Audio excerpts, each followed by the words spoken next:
要等这样子。哦，有诶。那就是要等。OK， 好。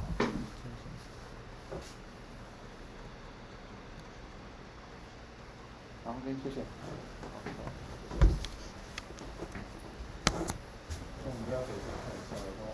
OK， 好，谢谢。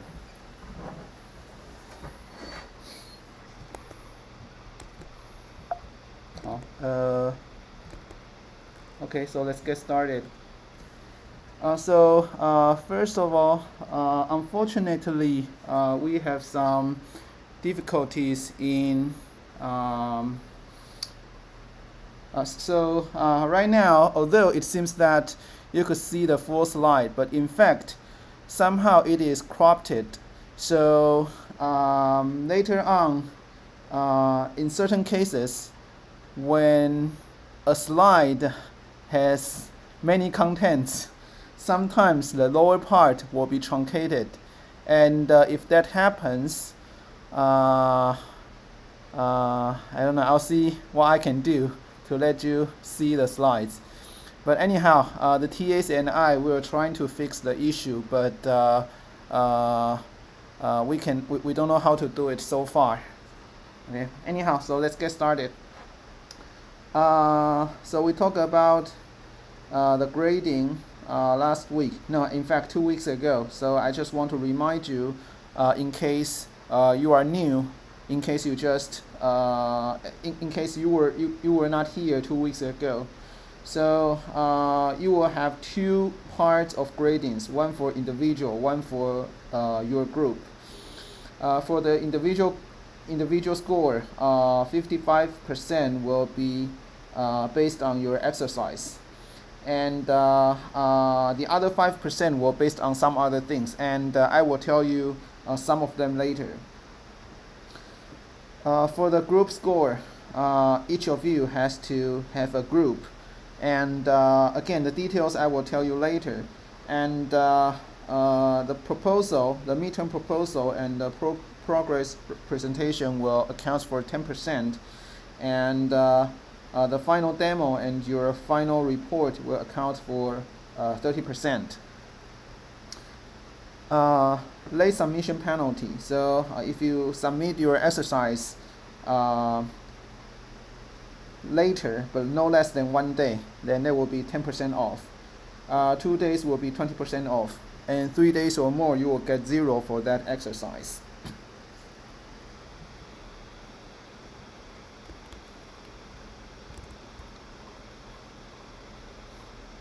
The other thing is the exercise 0.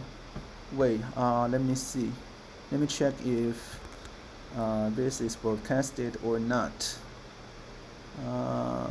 When I say something, when the OPS broadcast my presentation, somehow there will be a like 20 seconds delay. So I have to make sure that all the things are broadcasted correctly. Oh yes, okay, I saw it. Okay, so this is exercise 0. You have to fill the form. So this form is just some pre-course evaluation, and this is requested by the Ministry of Education in Taiwan, or in Chinese, 教育部. Okay, so the Ministry of Education, they want to know students' ability before taking the AI-related courses. And so there's some questions, and so I want you to fill the form, and after filling the form, and you take a snapshot of the last page and send it to the TAs, you will get 1 point out of the 5% others. So remember that in the last page, we said that out of the, let me open the, where is my slide is, okay, anyhow. So, I don't, what happened to my iPad? Okay. So we said that you will have 5% others, and if you fill the form, you will get 1 point out of the 5%. Okay, and the due date will be October 4th, the midnight of October 4th, which is the midnight of the next Monday. Okay, and exercise 1, you need to find your team members for your final project, and each team can have at most 4 students. So for this exercise, you need to start to think about what you want to do for your final project, and each team needs to propose k possible topics, and k equals to the number of team members for your team. And for each topic, you need to briefly describe what you want to do, why you want to do that topic. So for example, you could write about like motivations, or perhaps possible data sources for your project, or perhaps what's your initial plan. So this just need to be a very brief introduction. If you want to write your report in English, then roughly 200 words. If you want to write your report in Chinese, then roughly 300 Chinese characters. And although I ask you to think about some topic, but you may change your topic to some, you may change your term project to something else later. For this exercise, I just want you to start to think about the possible topics, but this may or may not be your final decision. Okay, you can still change your mind later. I just want you to start to think about it. Okay, and for your midterm and final project, each team only needs to you only need to propose you only need to do one project eventually. But now I just want you to think about what are the possible projects, what are the possible topics you could do for your final project. And for that, each person has to think about at least one project. So that's why I say if your team has k members, you need to propose k topics. Okay, and again, the due date is on the midnight of next Monday, which is October 4th. I think I talked about this slide before, tips of selecting a topic for your final project, but let me go through this very quickly. You could start from the data set you have already collected. For example, if you have somehow collected the posts on some famous forums, perhaps you could start from there because that's the data set you have. Or perhaps you come from your lab has some sort of data set, and you probably have some domain knowledge on that data set. Of course, you can start from there. Okay, so think about what data sets you have. Perhaps you could think about some interesting project based on that data set. That's suggestion number 1. Suggestion number 2, you could probably start from something you are interested or something you have passion about. For example, a couple of semesters ago, one of the students who took the course, she said that she likes cooking, and somehow she combined the recipe, and she sort of collected data set from the recipe, but online recipe, and she did a very interesting project regarding which kind of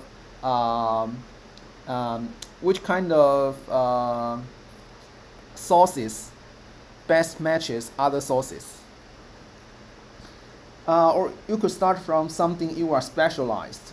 Okay, so for example, if your lab or if your thesis is related to, for example, computer networking, then perhaps you could think about how to combine computer networking with data science.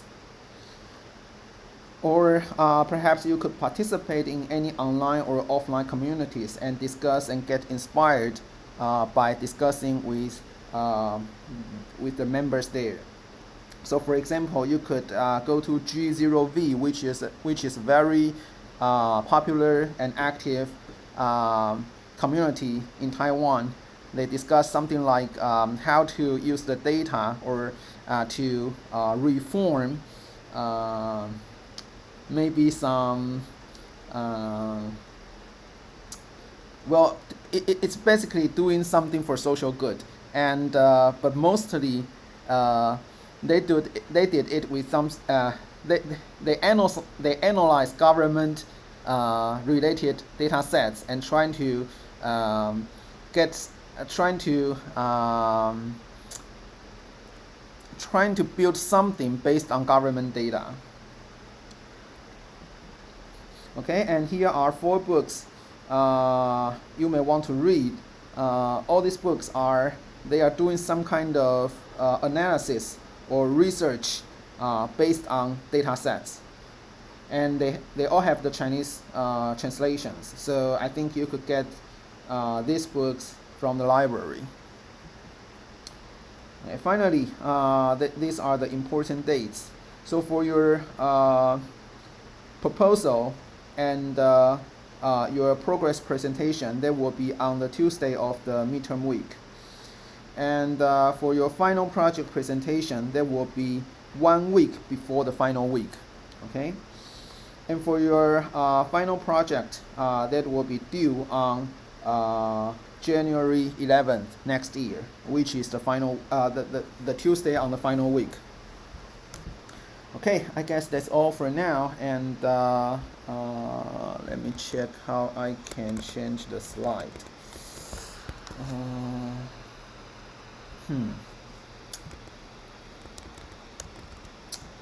What can I do?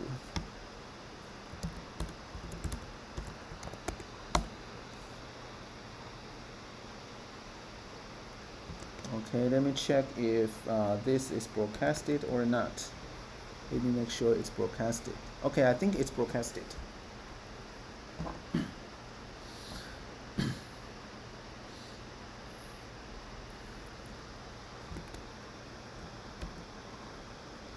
Okay, so here's a so we talk about data science, but in fact, a lot of data science is sort of like a combination of machine learning and some domain. So you apply machine learning technologies to a certain domain such that you could make some contribution on that particular domain. So we will talk a lot about machine learning. And here I give you 4 examples about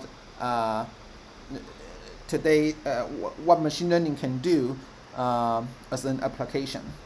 So on the upper left corner, that's a human face identification or perhaps human face recognition app. Okay, so given a photo, where are the faces, or perhaps who they are, or perhaps identify the gender or the age or the emotion of those faces. Okay, whether he or she is smile, or whether he or she is angry, or which kind of emotion. Okay, so that's that can be done by machines. On the upper right corner, we have the handwritten digit recognition. Let me open the. Sorry, I'm still not very familiar with all the broadcasting framework, so sometimes I need to pause for a second to do some control. Okay, laser point. Okay. So on the lower left corner, we have a recommender system. So it's sort of like when you go to an e-commerce website, the e-commerce website may try to predict what you are going to buy next, and then the EC website may show these predictions to you and hope that you will buy these products from their website. Okay? And at the lower right corner, we have a spam filter. So you receive a mail, and the machine trying to figure out whether this is a regular mail or whether it's a spam mail. Okay, so all these four applications, it's sort of it's hard to manually come up with some rules uh, in detail. So it's hard to list all the rules. For example, if I ask you what's a face, then you may come up with certain ideas like a face needs to I don't know, like you need to have two eyes, you need to have a nose, you need to have a mouth shaped thing, you need to although you can somehow come up with some ideas about how to describe a face, but apparently these rules are far from complete. Okay, I can always think about some. I think if you list the rules, I can easily come up with some counter examples, which may be a face but doesn't follow your rule. Okay, so how to detect a face if we use a traditional approach, traditional algorithms, then you need to specify all the features by yourself. Okay, you need to tell the computer, perhaps you need to have a round shape, perhaps there need to be two black circles as the eyes, and so on. So you essentially solve the problem based on your domain knowledge, your the prior information about basically you have the knowledge about what is a face, and then you need to tell the computers your knowledge. Okay? You need to somehow list all the informations, list all the rules, and tell all the rules to the computers. But this is not easy for certain tasks. For example, how to detect face. It's hard to enumerate all the rules. So can we solve the problem from another perspective? Okay, so we want to solve this from the data-driven algorithm. Okay. So what's a data-driven algorithm? So instead of specifying the rules, we want to show, we want to collect many images, and some of them may have faces, some of them may not have faces, and all you need to do is label each image, whether there's a face or not in this image. Okay, so for example, you collected, let's say 10,000 images, and perhaps 5,000 of them are images with faces, and the other 5,000 of them just don't have faces. And all you need to do is tell the computers, these 5,000 images, they are the images with faces. The other 5,000 images, they are the images without faces. And I hope that based just on the information, the computer can somehow find the characteristics of a face. Okay, just based on the label images. And this is what I mean by data-driven approach. Okay, let me make sure the bottom part is not cropped. Okay, no, okay, you can still see it, great. So, so the computers sort of like they solve the problem based on data, not based on the programmer's knowledge about face. Okay, so the computers, they come up with the rules by itself, not by programmer's knowledge. So before I move on, let's briefly talk about what are some of the popular types of machine learning. Okay, so here I list supervised learning, unsupervised learning, semi-supervised learning, and reinforcement learning. This is categorized based on the input-output structure. So for supervised learning, we need to let computers see the clues and the answers. Okay, so for example, in my previous example, I said that how to find a face from an image, right? Or whether there's a face or not in an image. So if we use supervised learning, then we need to let the computer see a lot of images, and you need to let the computer know every one of these images, whether there's a face or not. and the computer need to identify the relationship between an image and a face. So in this example, image is a clue. Whether the image has a face or not, that's the answer, that's the output. So trying to find the relationship between the clue and the output, okay, that's supervised learning. And during the training, you need to let the computers see both the clues and the answers, or both the input and the output. For unsupervised learning, you only have the image, but there's no output. Or perhaps more formally, you only have the features, the clues, but there's no output.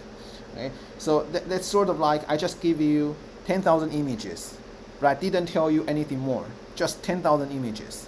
And then the computers need to somehow find some rules just based on the 10,000 images. So for example, perhaps the computer would figure out 5,000 of them are large images, and another 5,000 of them are small images. Okay, that's probably one way to do it.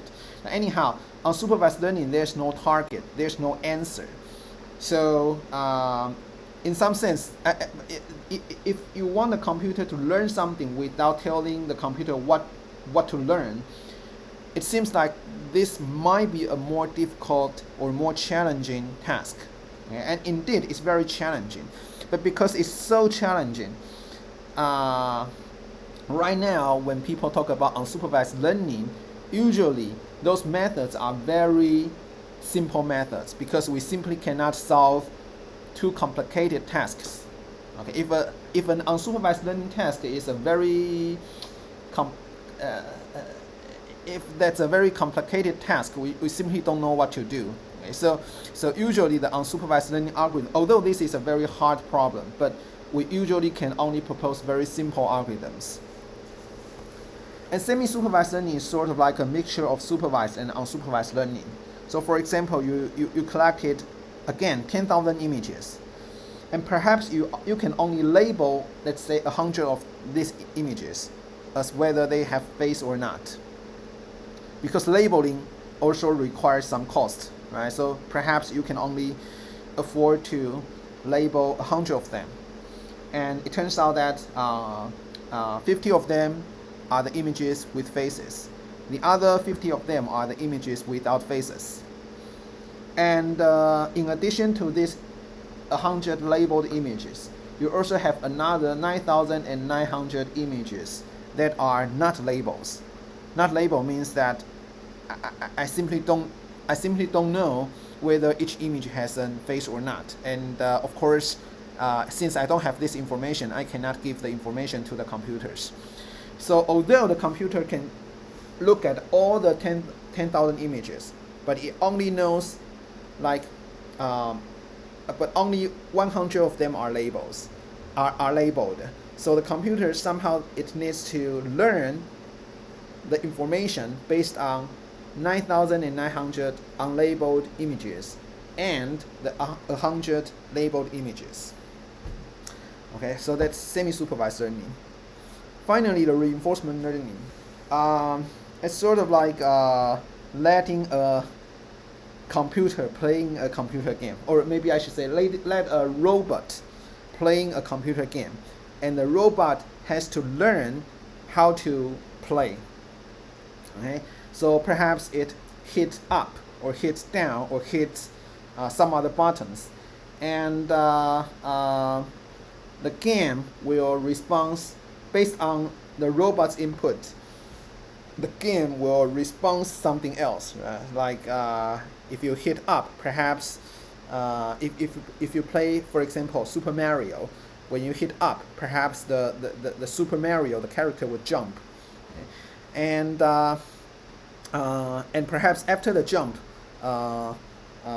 perhaps you get some score, or perhaps the Mario just simply died because it touches certain enemy. And somehow the robot has to learn how to play based on all these interactions, and that's reinforcement learning.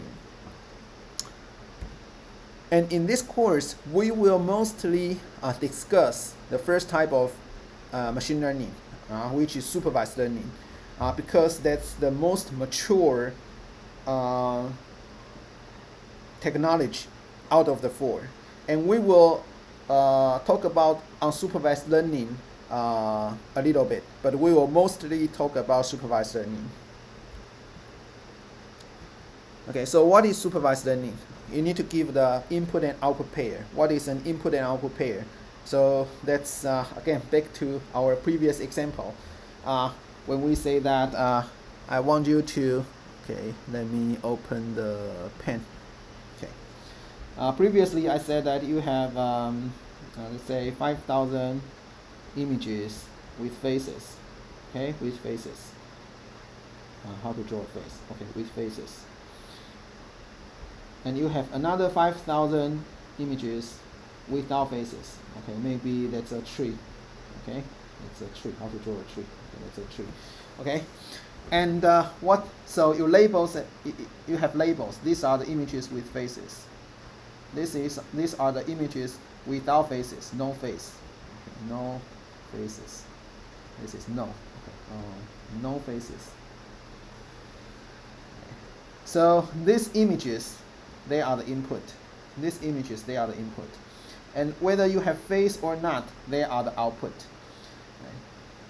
And so if you give the 10,000 images to the computer, you want the computer to learn the relationship between images and faces. And if the computers can learn the relationship between these two, then when you give an unknown, when you give a new image, the computer can somehow predict whether there's a face or not. Okay?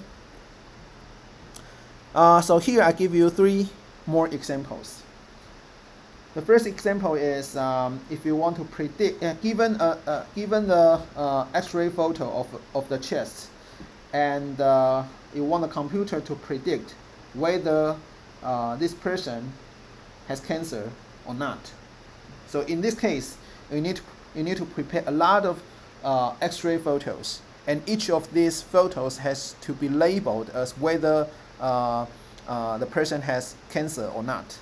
And you let the computer see through all these images and their corresponding labels and trying to figure out the relationship between a photo and a cancer.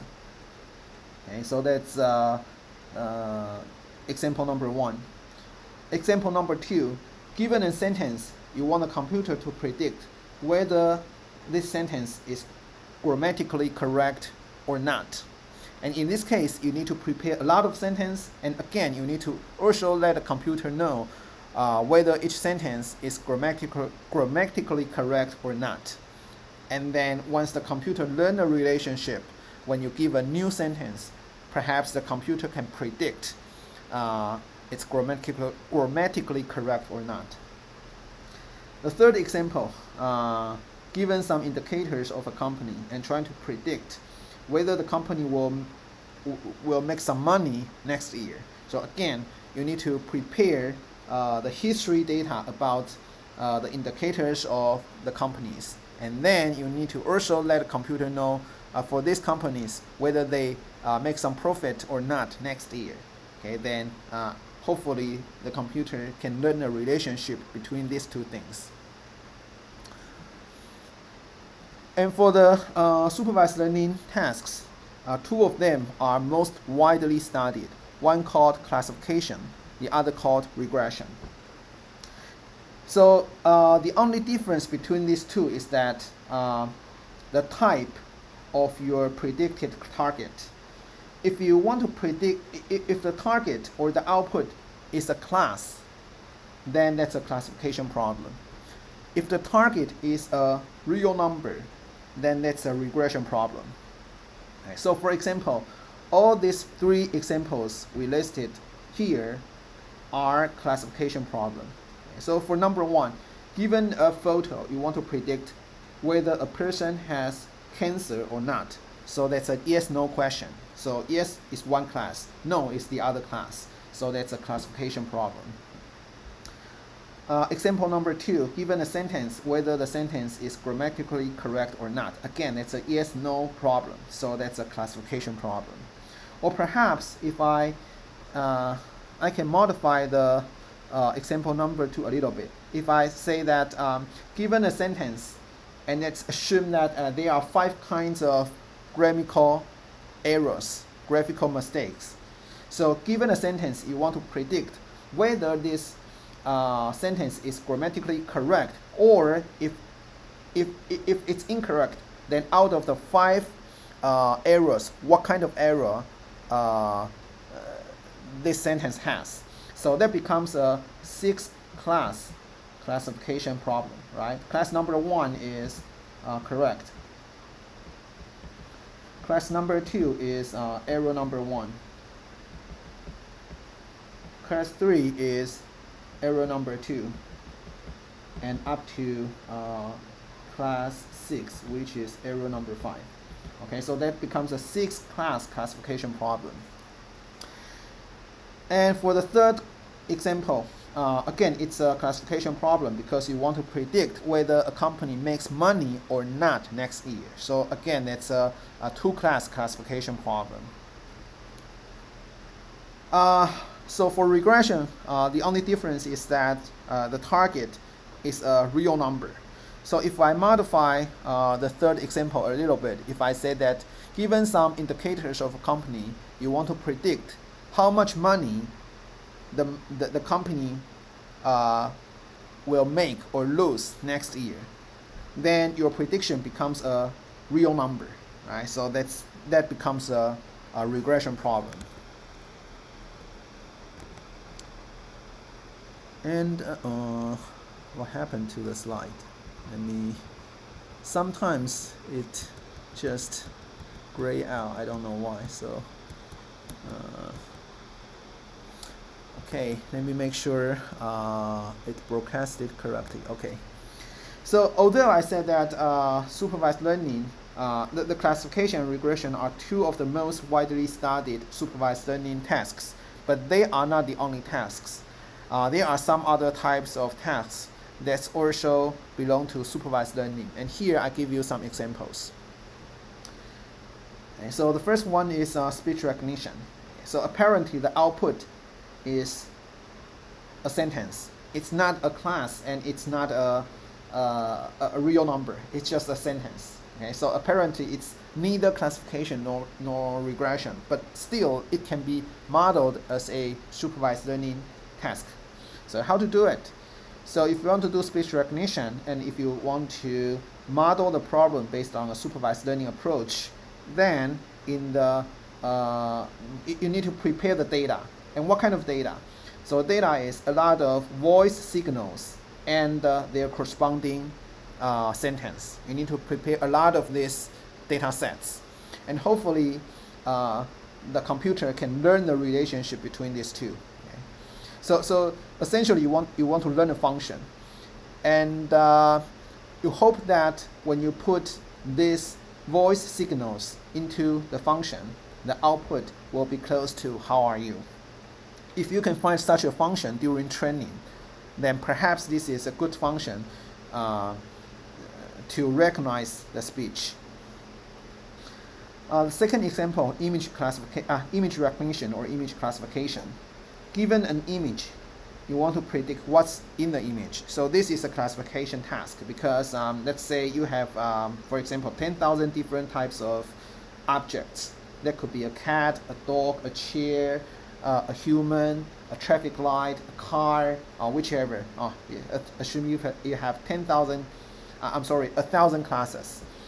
And so you just give an image, you need to predict what's in the image. Okay, out of the 1,000 possible objects, which one it is. Okay, so that's an image classification or image recognition. The third example, playing Go. Given the current board status, what's the proper move next? Okay, so if you want to train this, you need to prepare a lot of board situation and what to do next. Finally, a dialogue system. Right? When the computer receives certain sentence, what's a proper response? So if you want to prepare the data set, you need to prepare a lot of people's dialogue. Okay. So for example, like perhaps you could collect the data set from the online assistant, okay, or from the call center, or perhaps some people collect this kind of dialogue data set based on the script, based on the drama script. Okay, and I want to introduce a couple of terminologies that will be used the entire semester. First, training data. Okay, so the training data is the set of data that is used for the computers to find the relationship between input and output. Okay, so in previous examples, if you want to, let's come back perhaps here. Okay, so we said that you need to prepare a lot of X-ray photos, and whether they have cancer or not, you need to prepare these images and let the computers see through all these images and their corresponding labels, and hopefully find a relationship between these two. And this data set, the data set that are allowed to be seen by the computers, they are the training data. Second, test data. Okay, test data is also labeled, okay, but they cannot be seen by the computers. Only training data can be seen by the computer during the training phase, and the computer is trying to figure out the relationship between the input and the output based on training data. And once the computer finds a relationship between input and output, you need to test the performance of the learned rules. Then you could use test data to evaluate the performance. So you just give the input of the test data to the computer, and then computer will make some prediction, and you can compare the predicted result with the ground truth result in the test data. Okay, so what is feature? Feature are the input. So in our previous examples, okay, the voice signals are the features, the images are the features, the current board status are the features, the received sentence are the features, or perhaps the input photos are the features, the sentences are the features, the indicators of a company are the features. Okay, so the features are the inputs, and it is also known as the attribute or independent variables. They are synonyms. So we usually use X to represent the features, and they are the input of the prediction task. And the other thing is the target, also known as the output or dependent variables. So in our previous examples, how are you? This is the target. Cat is the target. 5, this is the target. The response, this is the target. Or whether a person has cancer or not, whether the sentence is grammatically correct or not, whether a company will make profit or not, they are the answers, they are the target.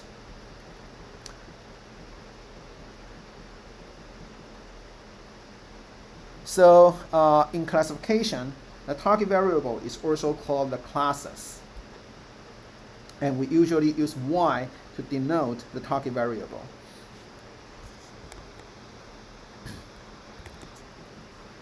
Okay, so here's an example. We have 4 features, and we want to use the 4 features to make prediction, and the predicted output, that's the target variable. So here we will say we have 2 pieces of two samples, sample number 1 and sample number 2. Okay, there are 2 samples, and this is feature number 1, feature number 2, feature number 3, and feature number 4, and this is target. So the first feature is a numerical feature. Second feature is also a numerical feature. Third is a categorical feature because there's a yes or no feature, so that's a categorical feature. The fourth feature is also a categorical feature because it's color. Color is either yellow or red or brown or green or whichever, so that's a class. Okay, so the fourth feature is also a categorical feature. And finally, the target is the type of a bird. So again, that's a class. So this is a classification problem. You are given 2 numerical features and 2 categorical features, and you want to predict the target. And the target is a class, so that's a classification problem. Okay, next, so in the last couple of slides, we very briefly introduce what is supervised learning. And now we want to briefly introduce what is unsupervised learning. So unsupervised learning is learning without the answer. So it's sort of like learning without the teacher telling what's the correct answer. So presumably it should be harder than supervised learning because you don't know the correct answer. So you have to somehow figure this out by yourself. So this might be even harder. Okay, so you can think of like it's not exactly like that, but you could think like what I'm going to say, although it's not entirely like that. So supervised learning is like learning a foreign language. Usually when you learn a foreign language, you probably have a teacher telling you the translation between your mother tongue and your first foreign language, right? If you speak, for example, Chinese and English, so the desk is 桌子, the chair is 椅子. So if you say chair as 桌子, then the teacher will tell you are wrong because chair is 椅子, not 桌子. Okay, so that's sort of like supervised learning. You have the answer. If you do something right, the teacher will tell you are right. But if you do something wrong, you may get some punishment. Okay, so that's sort of like supervised learning, learning your first foreign language or perhaps other foreign languages. So that's sort of like supervised learning. But for unsupervised learning, that's sort of like learning your first language, learning your mother tongue. So for babies, when they learn their first language, we usually don't tell them directly what's right or what's wrong. The babies, they simply listen to their parents. They simply listen and they learn what is what. They learn how to say, for example, papa, how to say mama, how to name the furnitures, so they learn these things by nature. No one really tell the baby what is right or what is wrong. Perhaps a little bit, but mostly the baby need to learn these vocabularies by their own. Okay, so that's sort of a little bit like unsupervised learning. So you just given X, but there's no output Y, and you need to somehow learn something simply from the input X. So what can you do if you are just given X? So here are some examples. You could probably estimate the probability function of X. And so for example, let's say an ET arrives the Earth, and an ET has no knowledge about Earth. Okay, he just arrived, and then he found that there's a lot of people. Okay, although he probably doesn't really know what's the concept of people, but he see a lot of creatures about 170 centimeter height. Okay. So he or she just collected a lot of people's height. So what can he do? Okay, he can understand what's a reasonable range of a people's height, right? So perhaps he or she will figure out. So this is height. Okay, the distribution should be something like this. Okay, perhaps this is a 170. This is, let's say, 140. This is probably 200. Okay, so he somehow figured out that okay, this is a reasonable height distribution. So it has nothing to do with Y. It just he or she just collected the data set of people's height, and he can still learn something. For example, he can probably figure out what's a reasonable height range. Or perhaps you could learn the similarity between x1 and x2, okay, and then group people in different groups. I will tell you more about this later. Or perhaps you could find the conditional probability between x1 and x2.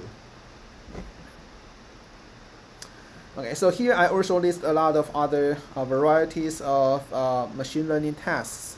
So we talk about what's classification, we talk about regression. I will tell you what is clustering later.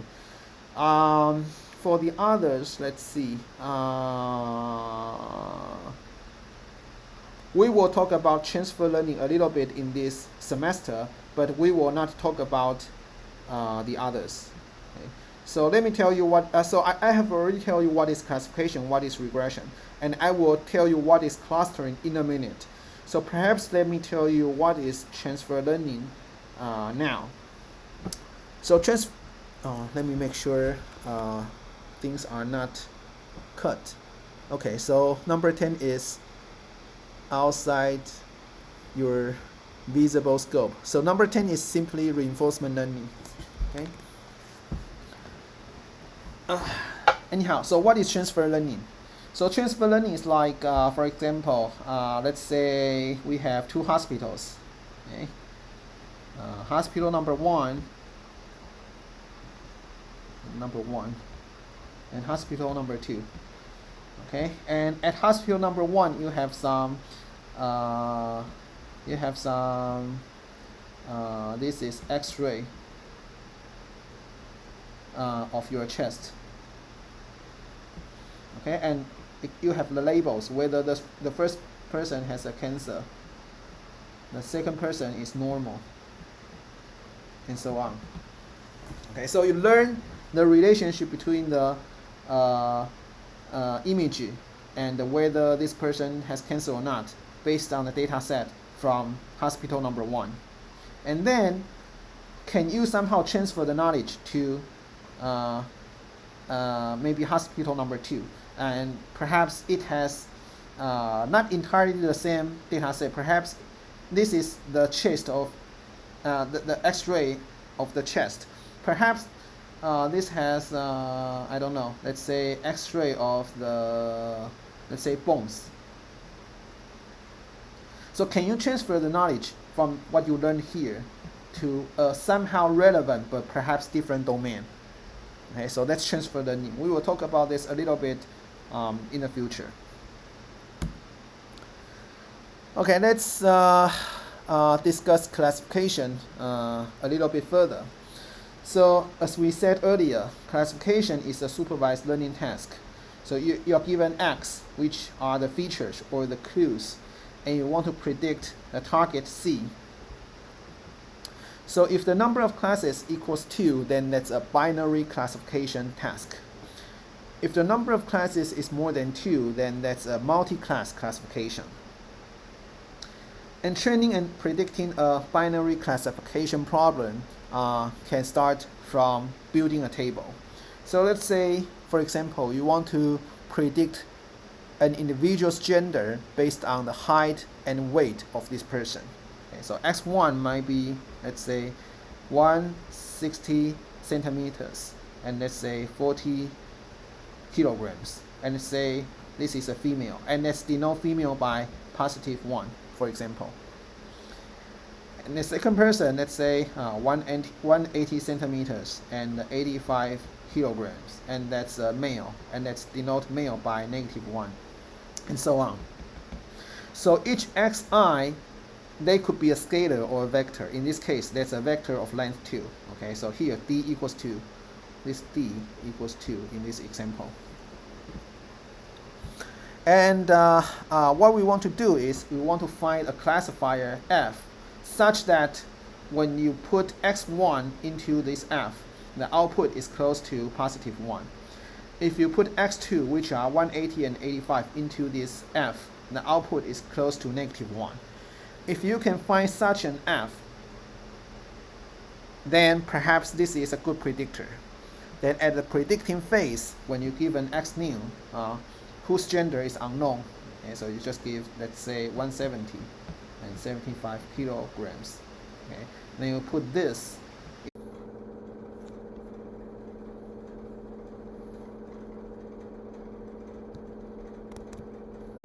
但是我这边另外这边的话但是不在哪里？出是在哪里要啊？看刚刚那个连接有没有在动。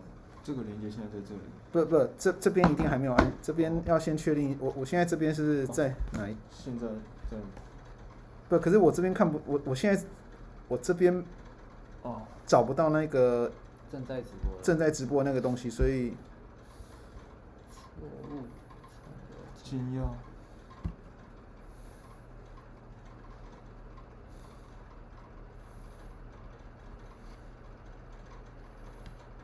有嘞。那有。好 ，OK， 那我只好从这边再继续了。好，OK。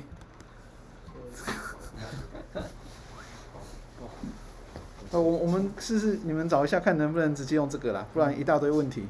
好。哦，好，OK。我去扫。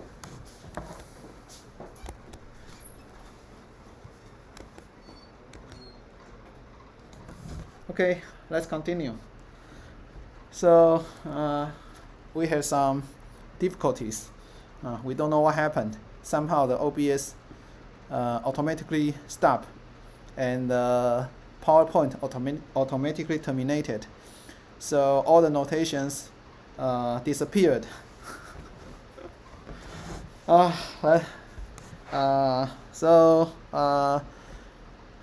But anyhow, we had a 10 minutes break, so let's continue.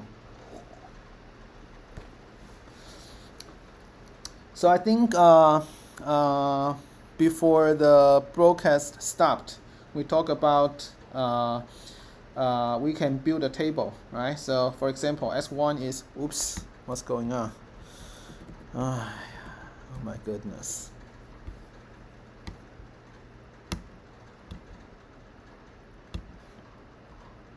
Okay, let's see. Let's say S1 is 1. What did I wrote? Okay. Let's say 140 and 40. 140 centimeters and 40 kilograms. And that's a female. Okay, we denote by positive 1. X2 is, let's say, 170 and 75 kilograms. And that's a male. So let's denote by negative 1. And we want to find a function f such that when you put 140 and 40 into this x, the output is close to positive 1. And when you put 170 and 75 into this x, the output is close to negative 1. If you can find such an f, okay, such that when you put x1 to xn to this x, the output y1 up to yn is close to positive 1, negative 1, and so on, then perhaps this is good prediction function. And in this case, oh wait, let me make sure. No, okay, so it's truncated. Okay, so let me write it here. Okay, this is a classifier f of x. Okay, we want to find an f of x such that when you put x1 to xn into this f, the output is close to y1 up to yn. And if you can find such an f, then at the predicting phase, you only have the x new, whose, let's say, this one is 160 centimeters and 70 kilograms. And you don't know the gender of this person.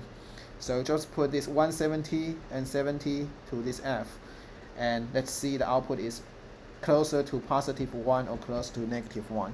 Okay, if that's closer to positive 1, then you would say this is a female. If the output is closer to positive 1, then perhaps this is a male. Okay, so that's classification.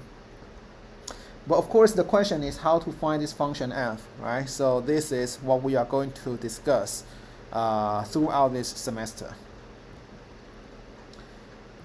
So classification can be linear or nonlinear. Okay. So this is a geometric view of linear classifier. Linear classifier means that all the positive cases, all the positive samples and all the negative samples, they can be classified by a line. Okay, so that's a linear classifier. If I'm sorry, I should say linear classifier is the boundary is a line, and whether two classes can be separated or not, okay, that's of course depends. If the based on the same positive and negative data set, you could also, for example, use a nonlinear classifier. Perhaps that could also perfectly separate the two classes. For example, if a nonlinear classifier, something like this, okay, this could also be a classifier. And apparently this classifier is nonlinear, but it can also perfectly separate the training data. Famous classification models include, for example, k-nearest neighbors and the decision trees and the support vector machine. And we will talk about all these methods this semester. And in fact, today we will talk about KNN, which is probably the simplest classification model. So here I give you an example. If you want to block the junk email and pass the normal email, so in other words, you want to build a email spam classifier. So you need to have the training data. You need to prepare the training data. So training data are the mails with labels. Label means that whether this mail is a regular mail or a junk mail. Okay? And then you need to also prepare the features, which are the clues. So what can be the clues? That can be, for example, who is the sender, or when did the mail sent, or perhaps how many capital words in the subject, how many capital words in the main body, how many images in this email, how many receivers in this email. Okay, so you could think about a lot of different clues, a lot of different features. Okay, so you just prepare again a table. Okay, you have some features. Okay, feature number one could be, for example, number of images in the email. Feature number two could be, for example, the number of capital words in the subject. Okay, and you can continue to think about some features. And finally, this is your predicted target. Perhaps let's use 1 to denote this is a junk mail or spam mail. 0 means this is a normal mail, regular mail. Okay, then again you have this table. And then you could use some classifier to train the data, to train a model based on the training data. So for example, let's say we use something called decision tree classifier. Then essentially, decision tree classifier will generate some if-else rules. We will talk about this a couple of weeks later. But now, let's just treat this decision tree classifier as a black box, and this black box will generate the rules for you. So the rules is like when the sender is X, when the receiver is Y, then that's a spam. When title face is ABC, then that's not a spam, and so on. Okay, so it generates these rules. And then to test the performance of this classifier, you need to prepare some test data. And then you send the unlabeled mails to this decision tree classifier, and it will have some prediction. And then you just label the test data and compare the prediction with your label and see how good or how bad your classifier is. Okay, so that's classification. Now let's talk about another type of very popular supervised learning model, which is regression. So we said that the only difference between classification and regression is that for regression, your target is a real number. So again, to train or predict a regression task, first you need to prepare the features and the target as a table. Okay, so again, let's say this is I don't know. Let's say again height and weight. Okay, 170 centimeters, 60 kilograms. Okay? And yi could be, for example, some maybe some medical measurement. Okay, so for example, like blood pressure, for example. Okay. Oh, in fact, this doesn't look like blood pressure. So I don't know, some medical measurement. Okay. Some medical measurement. So again, you want to find a function f. And when you put this 170 and 60 into this x, the output, we hope that is close to positive 0.26. When you put x2, let's say 140 centimeters and 70 kilograms, you put these numbers into this x, you hope the output is close to negative 3.94 and so on. Okay, so these are the training data set. And if you can find an f such that f of x1 is close to this y1, f of x2 is close to this y2, and so on, then at the prediction phase, you are only given the height and weight of this new person, let's say 150 centimeters and 50 kilograms. You just put this 150 and 50 into this f of x, and hopefully the output is your prediction, and hopefully that's close to the truth. Okay, so the most well-known regression model is probably linear regression, which some of you may have already learned in probably high school, or maybe in some of your previous classes.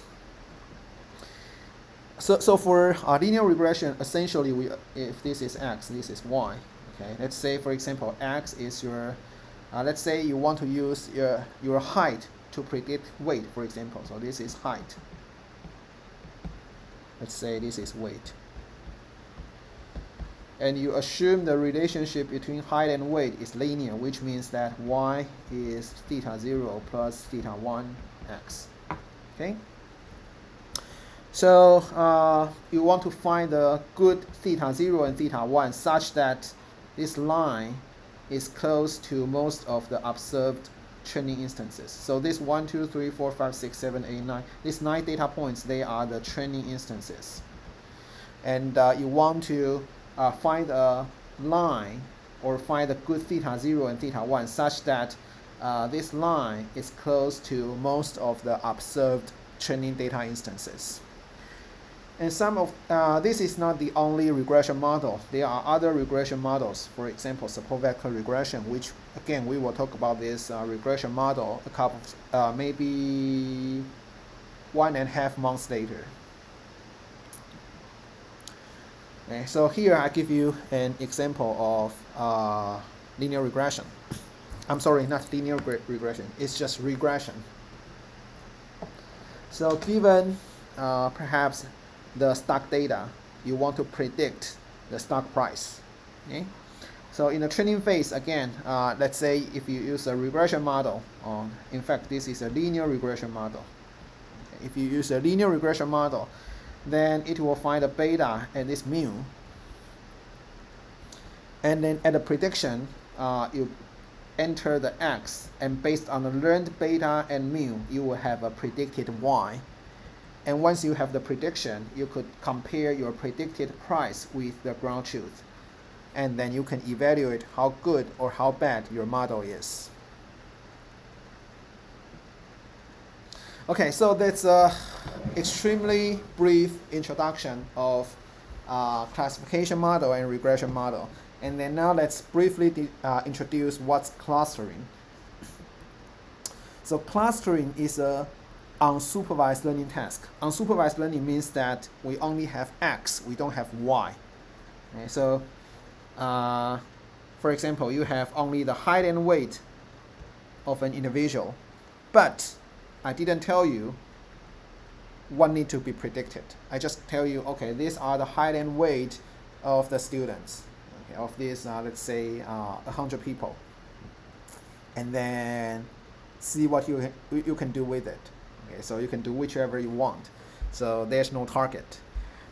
And what's clustering? Clustering is based on these features. You need to group this data point into certain groups, into certain clusters. That's clustering. Okay. So we are given each data instance is d-dimensional.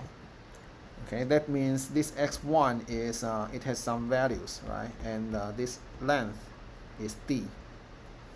Okay. And then so if d equals to 2, for example, then of course you can plot this data point in a two-dimensional space. Okay. Then based on this their locations, you need to group these data points into certain groups. So in this example, I grouped them into 3 groups. But of course, this is not the only answer because we have no target. So in fact, there's no, this is group number 1 or cluster number 1. And this is cluster number 2. Okay, you can also do that. Or perhaps each instance itself can be one cluster. Okay, there's many different ways to cluster the data points. But anyhow, clustering is that given the data points, you need to group them into certain groups such that data points in the same cluster, they are closer to each other. That's the idea. And here I list 3 famous clustering algorithms: k-means, hierarchical clustering, and dbScan. And today, I think it should be today, we will talk about k-means, which is a very simple clustering algorithm. And so although we mostly talk about the algorithms in this class, but how to model a problem into a machine learning model is extremely important. So here I give you an example. So incorrect problem modeling may lead you nowhere. So here I give you an example, which is click-through rate prediction. What is click-through rate prediction?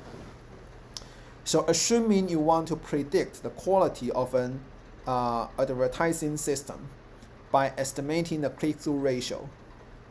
That is how likely a person will buy your product after viewing the item. Actually, this definition is, well, it's not wrong, but nowadays most people say how likely a person would click an advertisement. So if you go to, let's say, a website, let's say an e-commerce website, Amazon, for example. Okay, and here might be what you are viewing right now. Let's say this is a camera. Okay, and here they might list some other relevant items, right? Make some recommendation. And click-through rate is CTR. Click-through rate. Click-through rate is CTR. CTR is what's the percentage you will click on these recommended items. Okay, this is click-through rate prediction. Okay.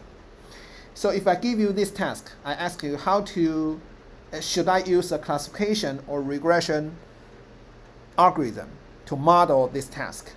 So you might think that click-through rate should be a number. Right? Click-through rate is CTR is between 0 and 100%, right? So it seems like this is a number. So you might say that, okay, then given the certain features, I want to predict the click-through rate, which is a number. So this should be a regression task. Okay, that might sound reasonable, but in fact, this task is usually modeled using a binary classification algorithm. Why is that? So an experienced machine learning person would suggest that decomposing this into a binary classification problem. And how to do that? So you just, given the current situation, you predict whether a person will click or not. Okay, so click or not, that's a classification problem. And once you have enough predictions, then you could say that if you predict 3 clicks and 5 not click, then you know that the click-through rate should be roughly 3 divided by 8. Okay, so again, although this looks like a regression problem, but you could also model it based on a classification problem, and then somehow you can still solve it. Okay, last thing I want to talk about before I move on to the very first algorithm. I want to talk about overfitting and underfitting. So here, again, let's say we have 2 features, height and weight, for example. And I want to predict the gender of an individual. Let's say these are males and these are females, for example. Okay, and this maybe dozens of data points, they are the training data. So the machine has to build a model based on these dozens of training instances. And we have 3 models, okay? This is model number 1, okay, this line. Okay, let's say it's a straight line. That's model number 1. And this is model number 2, this line. And this more curvy line, that's model number 3. Okay, so I don't know about you, but if you ask me, out of these 3 boundaries, which one should be a better model? If I need to make a choice, I would say model 2 is probably better. So for the model number 1, it looks like this line doesn't really reflect all it doesn't really extract all the relationship between the feature and the target. It seems like this part should be somehow like this, and this part should be somehow, this part should be somehow like this, right? It's not entirely a line, although this line may show some, it might more or less correct, but if you could be something like this, it might be even better. Okay, so in the leftmost figure, the relationship between the target and the feature are not fully represented by the model, the line. This is called underfitting, okay, because you didn't, the model doesn't really discover all the relationship between the feature and the target, so that's called underfitting. And how about the rightmost figure? Okay, so in fact, this model perfectly identify all the females and the males, right? All the females are at this side, all the males are at this side. So the training accuracy is 100%, or training error is 0. But now, if you look closely in the future, if there's a certain point appears at this data point, visually it seems that this might be more likely to be a circle. At least for me, it looks more likely to be a circle. But because of this cross is here, this data point will be regarded as a female. Okay, so in this situation, the model did perfectly in the training data. It did very, very well in the training data. But in order to do a very good job in the training data, the model is very complex. The curve is very curvy. So perhaps for the unseen future data set, it probably doesn't perform so well. In this case, it's called overfitting. And in the we want to find a model sort of more or less like the middle one, which is appropriately fitting. And later on, we will talk about, we will introduce a lot of different supervised learning models. And one important lesson we will learn very soon is that you need to be able to have a sort of like an SOP for you to identify whether you are overfitting or underfitting, and then what's a proper next step to do such that you are in the appropriate fitting situation.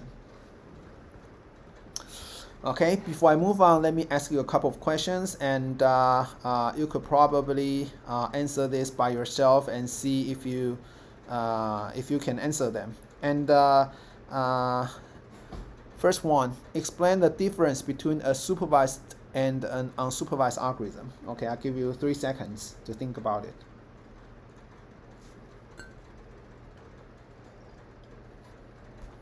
Okay, so a supervised learning algorithm is you need to have an X and Y, right? You need to have both the feature and the target.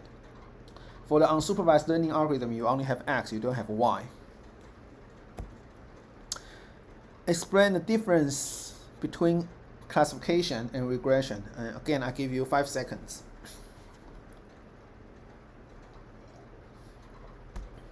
Okay, so both of them are supervised learning tasks. The only difference is that for classification, your Y need to be a class. For regression, your Y is a real number. Next, block the junk email and pass the normal email based on the label data set. Okay, that should be a supervised or unsupervised problem. It should be supervised, right? Because you have the label data set and you have a concrete target. Okay. Finally, predict the price of a stock. That's a classification or a regression problem. That should be a regression problem because price is a real number, right? If I ask you whether tomorrow whether the stock price will go up or down, then that will become a classification problem because up or down, that's 2 classes. Okay, so let's move on to the next slide. Open it.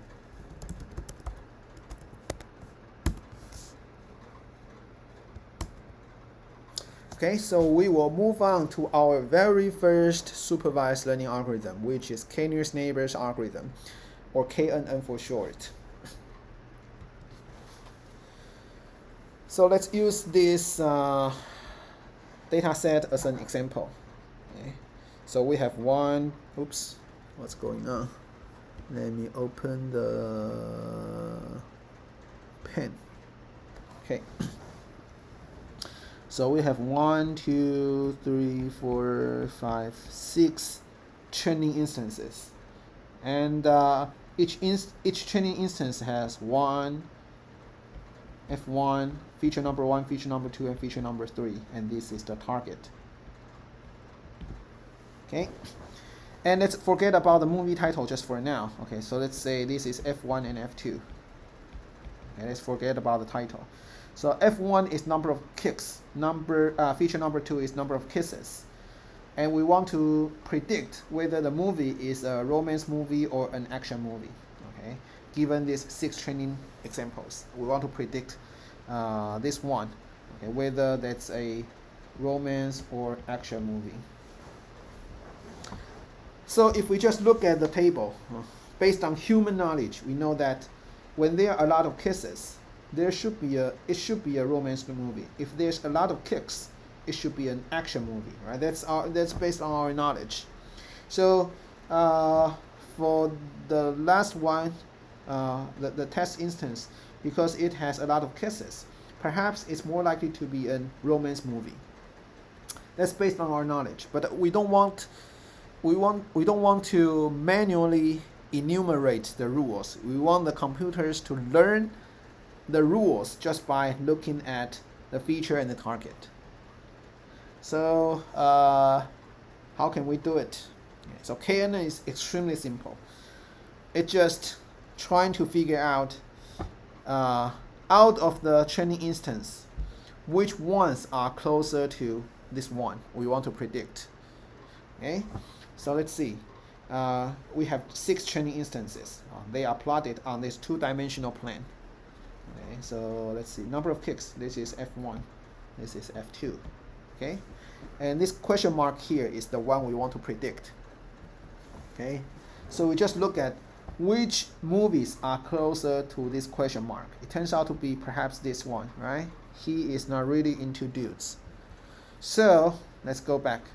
this is number 2, movie number 2. So that's a romance movie. Okay, so that means based on the features, the closest one is movie number 2, which is a romance movie. So perhaps this one is also a romance movie. Okay, so we did not really tell the computers what's the relationship between the feature and target. We just give the training instances. And then the computer identify the rules by itself. So in fact, because I think these 3 movies on the right hand side, they are the action movies, right? These are the action movies. And these are the romance movies. So perhaps the boundary would be something like this, right? Whenever a future movie appears here, its closest neighbor is a romance movie, so that's a romance movie. If a future point appears here, its closest movie is an action movie, so perhaps this one is an action movie. Okay, so the decision boundary is entirely based on the training data. Okay, we didn't really specify the boundary based on human knowledge. We just identify this boundary based on the training instance. Okay, so that's why this is called k-nearest neighbors algorithm. Okay, you just make prediction based on the nearest neighbor. So here I give you another example. We have the blue, which is class number 1. We have 2 different reds. This is maybe this is a brighter red. This is well,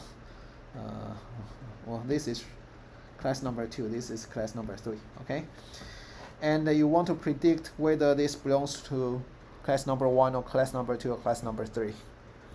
And then we found that its closest neighbor is this red. Okay, so perhaps this should belong to this kind of red. Okay, which is class number 2, I think. However, okay, so that's sort of like what we said. So if you're given reds and blues, and if you want to use the nearest neighbor to make prediction, then all the future data points at this side, their closest neighbor is red. So all the data points at this side will be predicted as red. On the other hand, all the data points at this side, its nearest neighbor must be blue. Okay, so the boundary is this green line. Okay, so far so good. But if we make prediction based on not the nearest neighbor, but the four nearest neighbor, the story might be different. So out of the 4 nearest neighbor of this one, 3 of them are which one is C1, C2, C3? Okay, so this is C1, C2, and C3. Okay, out of the 4 neighbors, 3 of them are C3, and only 1 of them are C2. Okay, so in this case, because majority of them are class 3, so we would say it should be class 3. So it turns out that if we make prediction based on the 1 nearest neighbor, we would say the output is class 2.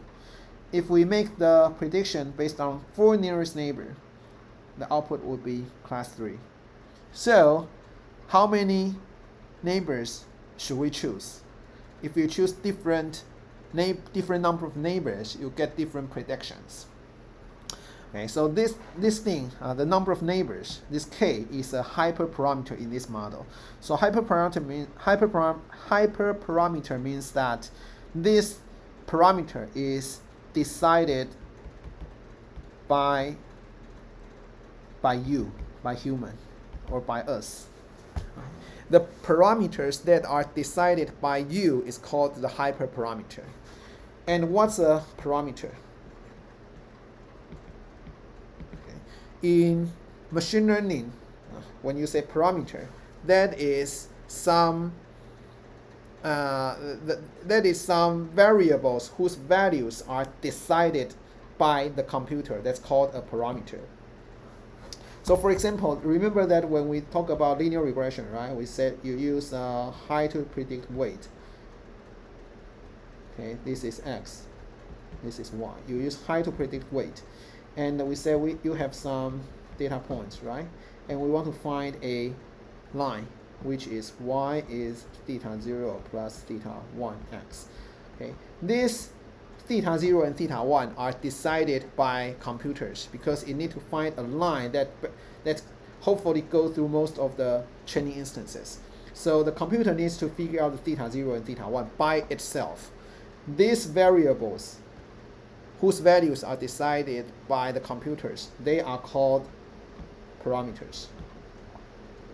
And in the KNN algorithm, this k, the value of k is decided by you or by us, by the programmer, by the designer. They are called the hyperparameters. Okay?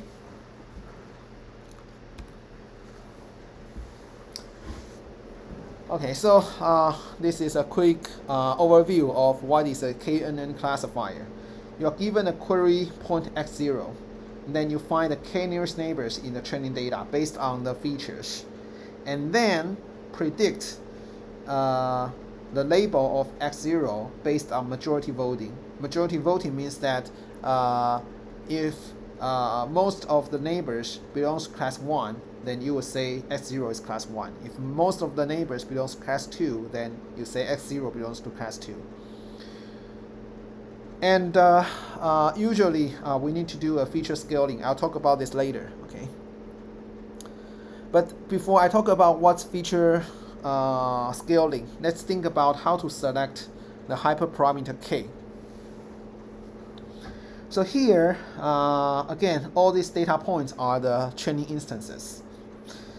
And I want to predict yellow or blue. And I want to use KNN algorithm. And here, k equals to 15. At the right-hand side, k equals to 1. So k equals to 15 means that whichever data points at this site, its 15 nearest neighbors will be mostly yellow. Okay, if a data point is, let's say here, most of them has to be yellow. Okay, let's say a data point here. Okay, it's 15 neighbors. Most of them needs to be blue in this case. Okay, let's look at the right hand side. When k equals to 1, then at this in this area, its nearest neighbors are these data points, right? So in the future, if a certain data points lies within this area, it will be predicted as blue. Likewise, if a test data point at this point, its nearest neighbor is this yellow. So this data point will be predicted as yellow. Okay, let me erase all the pen. Let me erase everything and let me continue. So if we look at just these two figures, it seems that when k is larger, your boundary is smoother. When k is smaller, your boundary is more complex. Okay, so like because k equals 1 means that you just make prediction based on one single nearest neighbor. So that means that if you have an outlier, near that outlier will be predicted as the same label as that outlier. Let's say if you have a blue data point here, okay, a blue data point here, then everything in this region will be predicted as blue in the future. Let's say you have an yellow data point here, then this part will be entirely predicted as yellow in the future. So if k is very small, your boundary is more complex, which means you are more likely to overfit the training data because, well, let's say, let me remove everything again and draw something else. Okay, so visually it seems that if a data point appears in this place, at least for me, it looks like it's more likely to be blue, at least for me. But because there's one yellow point here, all the future data points in this region will be predicted as yellow. On the other hand, if we set k to 15, then we will need to think about, if a data point is here, you need to think about not just one nearest neighbor, but the 15 nearest neighbors, which means it considers a larger region. So in this case, because most of them are blue, so this data point will be predicted as blue. Okay, so in summary, when k is small, then you are more likely to overfit the training data. Then can we set k to a very large number? Let's say if we have, for example, let's say 60 yellows and 40 blues in this figure. I don't know the correct number, I just come up with this number. Let's say we have 60 yellows and 40 blues. And what if we set k to 100? What will happen? Let me think, I'll let you think about it for 5 seconds.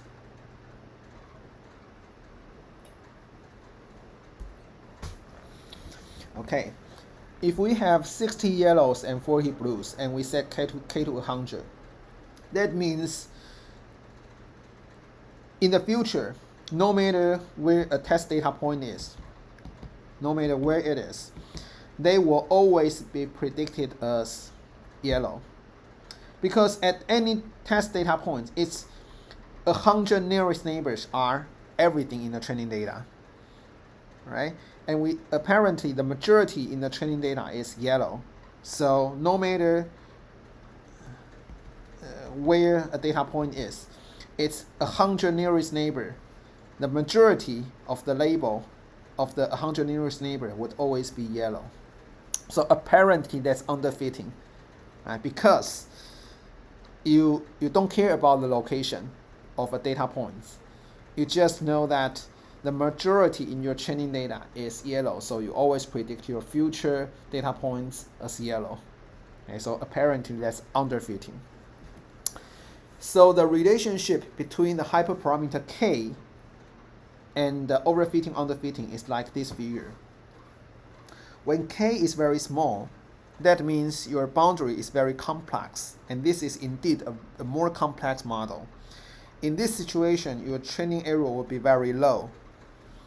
For example, let's go back to the figure here, and again, let me erase all the markers. Erase. Okay. So let's look at this one. K equals to 1. What's the error of this training data? It's 0, right? Why is that 0? Because if you want to make a prediction of this blue data point, who is the nearest neighbor of this blue point in the training data? The answer is itself, right? All the data points here are the training data. So what's the closest data point to a data point? It's itself. So you make the prediction of a label based on the label of this data point. Then of course it will be correct. So if you use a KNN algorithm and set k equals to 1, the training error is 0. Okay? So when k is small, that means your boundary is very complex and your training error will be very low. But at this moment, usually the test error is high. And as your model becomes more and more as your model becomes simpler, your training error will increase, but your test error will decrease. And once your model is overly too simple, both your training error and test error started to grow again.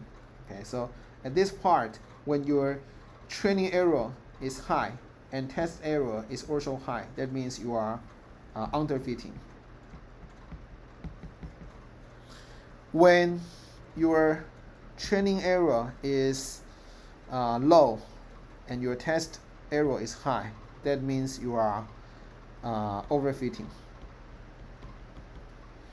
So remember what's overfitting and underfitting? I think that's in our previous slide, right? So let me open the previous slide.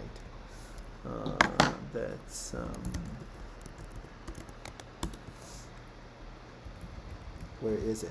Let me look for the overfitting and underfitting figure. It's here. Okay, remember that? Overfitting means that you are doing really well on the training data, but because the rule is probably too complex, so it's not general enough to the unseen test data. Okay, that's overfitting. And underfitting is that your model is too simple, and it's probably not doing very well even on the training data. Okay, so let's go back to the overfitting and underfitting in KNN. Okay. So here is both your, where's my cursor? Let me open the pen. Okay, so at here, your training error is large. That means for the data set, even for the data set that has been seen by your model, the model still make mistakes. That means your model is too simple, okay? And your model is still underfitting. And here, your model is doing very well on the training data, but very poorly on the test data. That means your model is overly complex, so you are overfit your training data. Another thing I skipped earlier is you need to do feature scaling. Right? I said you need to do the feature scaling for KNN, but I didn't tell you why, and I'll tell you right now. So now we have the two clusters. This is cluster number 1, this is cluster number 2. And this blue triangle, we want to predict whether that belongs to C1 or C2. So visually, we know that the boundary should be probably like this, right? This is probably a boundary between C1 and C2. However, if we look at the, oops, let me erase the boundary for now. Erase pen. Okay. We want to predict this data point. If you look at the nearest neighbor of this blue triangle, you will see that its nearest neighbors are mostly red. So, if we simply use KN on this data set, this blue will be predicted as red. So what's the problem? The problem is that the largest the max of x1 minus the mean of x1 versus the max of x2 minus the mean of x2. Okay, their range are very different. Okay, this is very large and this is very small. So if the range of different features varies a lot, and then when you compute the distance, the distance will be dominated by just few features. So what can we do? Usually, if you want to use KNN, you need to scale the features first, such that they are in different features are in similar scale. So here, the originally x1 is roughly between 0 and 40, and the x2 is roughly between, let's say, 8 and maybe 18. And now I just scale them such that for x1, the smallest and the largest are 0 and 1. For x2, the smallest and the largest are again 0 and 1. So after the scaling, if you look at this blue triangle, most of its neighbors will be blue. Okay, so this one will be predicted as blue. And that's why for KNN, we usually need to scale the features first. Okay, let's take a 10 minutes break. We'll come back at 4.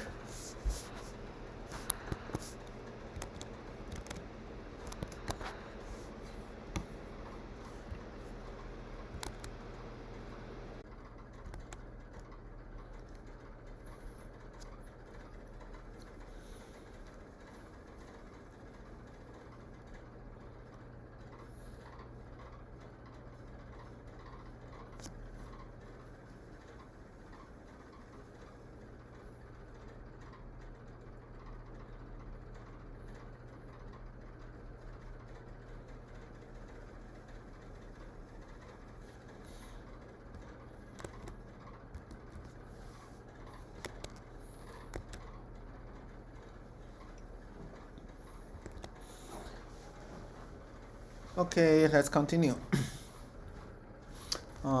before I start, perhaps let me check if there's any questions on the chat room. Let's see. Okay, no questions. Okay, great. Let's continue. Okay, so we said that to apply KNN, usually we need to scale the features first. And here you could normalize each features to be between to be a Gaussian 0, 1, or scale to 0 and to be the range between 0 and 1, or scale to the range between negative 1 and positive 1. So I think this one and oops, let me again open the pen. Okay. So this is what we just shown, right? So this is simple. And this is very similar to what we just shown. The only difference is that you need to convert the minimum of each feature to -1, right? And what's this? Okay, let's say, for example, you want to use, let's say you have two features. Feature number 1 is, again, height. Feature number 2 is, again, weight. And you want to predict whether a person is a male or a female, for example.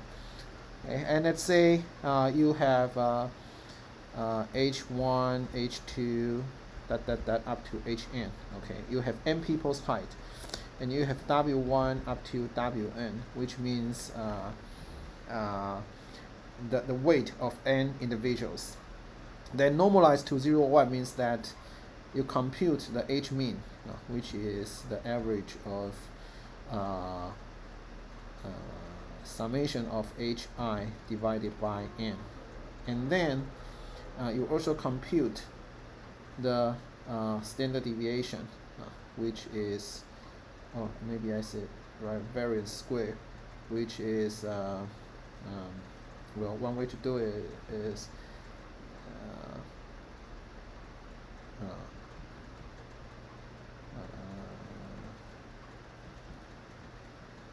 expectation value of Hi squared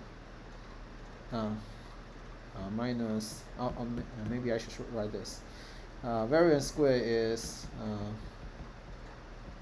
expected value of H squared subtract E of H squared. Okay, you compute these two things, and then H1 becomes H1 minus H bar divided by sigma, and H2 becomes H2 minus H bar divided by sigma, and so on. And that's what we mean by normalize into 0 and 1. And of course you need to do the same thing to the weights. Okay, so that's all I want to talk about for KNN. That's probably the simplest classification algorithm. Okay, so I use this very simple classification algorithm. I try to persuade you a couple of things. First, the machines can indeed learn from data. We don't really need to enumerate the rules. The machines can identify the rules by itself. And second, for the supervised learning algorithms, usually there are some hyperparameters. For example, here we have the K for KNN. And in certain cases, the value of the hyperparameters is related to overfitting or underfitting. And you need to be able to identify whether you are overfitting or underfitting based on the error on the training data and on the test data. And then you need to decide how to adjust the values of the hyperparameters such that you could reach the proper fit area, which means your test error is low. Okay, so before I move on to the next topic, again, let me ask you a couple of questions. First, for KNN, how to select K? How about K is an even number? Okay, again, I give what would happen if I set K to an even number for a binary classification task?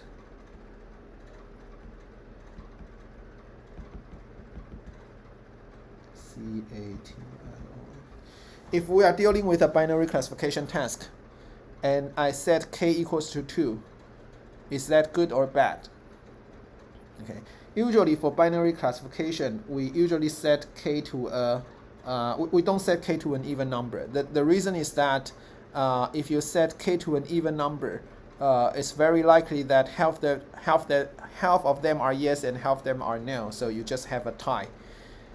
If you set k to an odd number, then there will be no ties, right? What if you set k to 1? Okay, what would happen? If you set k to 1, then you are likely to overfit, right? You are more likely to overfit the training data, which means you might doing very well on the training data, but poorly on the test data.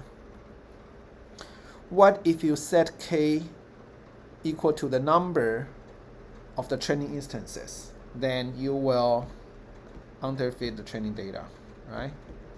The reason is that essentially, if you set k to the number of training instances, then at the prediction phase, you will predict everything as the majority in the training data, right? So for k and n, how fast for training and how fast for testing? Testing means prediction, okay? Prediction. How fast to train the model, and once you train the model, how fast to predict a new data instance. Okay. So for k and n, you don't need training time. You only need test time. Why is that? Think about what we did for k and n. So you are given a test instance. You're trying to figure out which k training instances are most close to the query data point. Okay, so there's nothing to do in the training. Only at the predicting phase, you need to figure out who are the k nearest neighbors, right? So you need to look through all the training instances at least once, to figure out who are the nearest neighbors. So if you have a larger and larger training instance, the prediction time will become longer and longer for k and n. If you just have dozens of training instances, it's probably okay. You just look through dozens of instances and figure out the k nearest neighbors, no big deal. However, if you have tens of thousands of millions of training instances, then to figure out who are the k nearest neighbors, you need to look through all the perhaps millions of training instances at least once. Then you can figure out who are the nearest neighbors. So that would require some training. That would require some prediction time.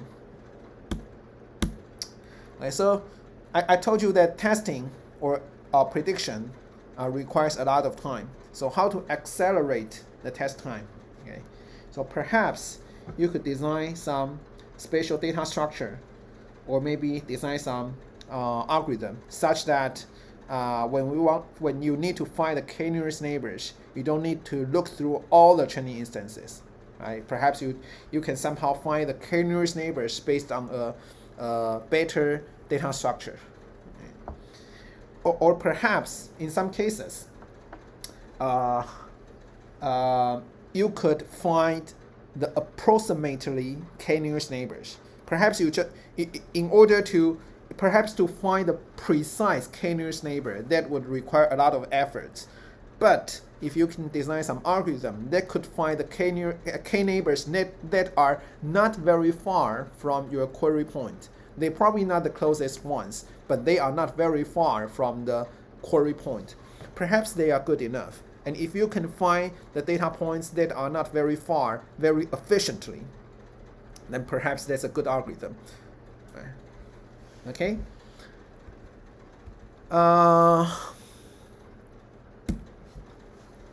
Next, how to define distance? Okay, so I in the previous slides, I sort of assume that when we talk about distance, we are talking about the Euclidean distance, right? Where I simply assume that if you have two data points, the let's say x1, the first data point is 170. I'm sorry, let's say, let's normalize it between 0 and 1. So let's say 0.8, 0.3. That's the first data point. The second data point is features are 0.7 and 0.4. I simply assume that the distance between x1 and x2 is the Euclidean distance, right? I simply assume that. But that's not the only choice. And sometimes Euclidean distance is inappropriate and sometimes even cannot be used in certain cases.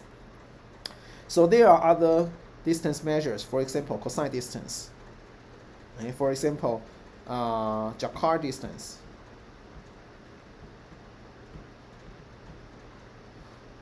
Okay, so whichever distance you use, that doesn't really matter. You should design. You should well, that matters. It's not it matters, but it depends on your task. Okay, whichever distance is more appropriate for your task, then you should choose that distance. And I think we will talk more about distance probably, I don't know, maybe later today or probably next week. Okay, so in certain cases, Euclidean distance is inappropriate, or in sometimes it's just cannot be applied. Can we apply KNN when some features are categorical features? Can we do that or not? Think about that for 5 seconds.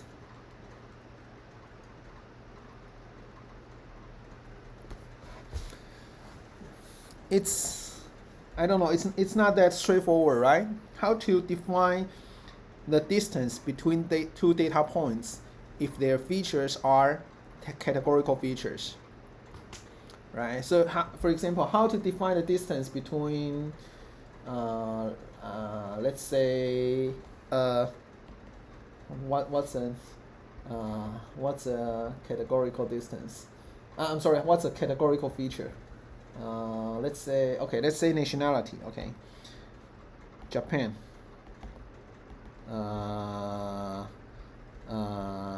Japan, let's say USA or UK. Okay, let's say we have a feature which denotes the nationality and its value includes Japan or USA or UK. Okay. How to define the distance between two nationalities?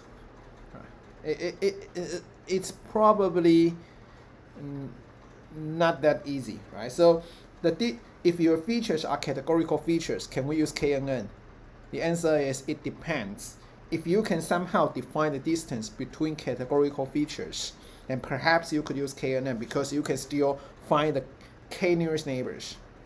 However, if you cannot define the distance based on the categorical features, then you probably cannot use KNN. Okay? Can we use KNN to do regression? Think about that for 5 seconds. The answer is if we do some modification, perhaps we can. So how do we use perhaps let me check if that was cropped it. Oh, no, okay, yeah, you can see it. Okay, great. So when we build a KNN classifier, what we did is we try to find the k nearest neighbors based on the features, and then among the k nearest neighbors, we see which class which is the majority class, and that's our prediction. So likewise, if we want to use KNN for regression, we can, so for example, we want to use the height to predict weight.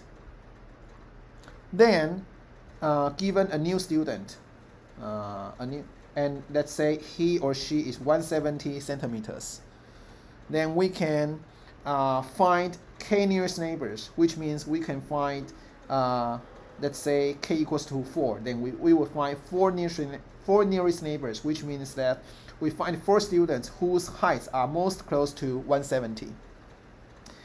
And let's say we have 4 students, 171. Oh no, I can write here because you cannot see it. Let's say 4 students, 171, 169, 170, and 170.1. Okay, these are 4 students whose heights are most close to these query data points, 170.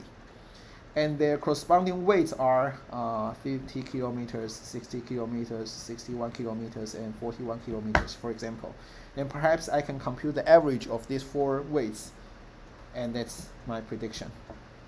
Okay, so again, I find the k nearest neighbors. In here, k equals to 4. I find 4 nearest neighbors, and I find their corresponding targets, and I compute the mean of the targets. And that's my prediction. So after some proper adjustment, we could also apply KNN to do the regression.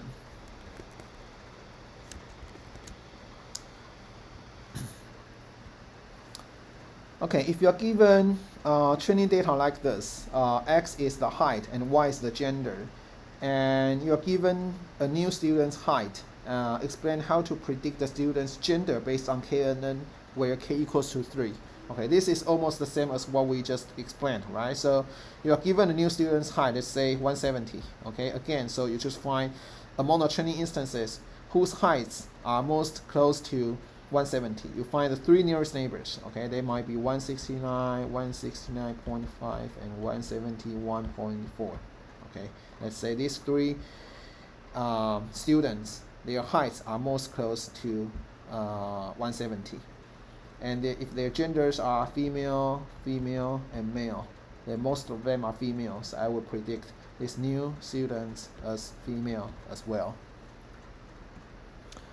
Explain overfitting and underfitting. Okay, we talked about this for a couple of times. Overfitting means that your model is too complex such that you are doing really well on the training data. Unfortunately, they are probably not good enough or general enough for the unseen test data. And underfitting means that your model is doing even poorly on the training data.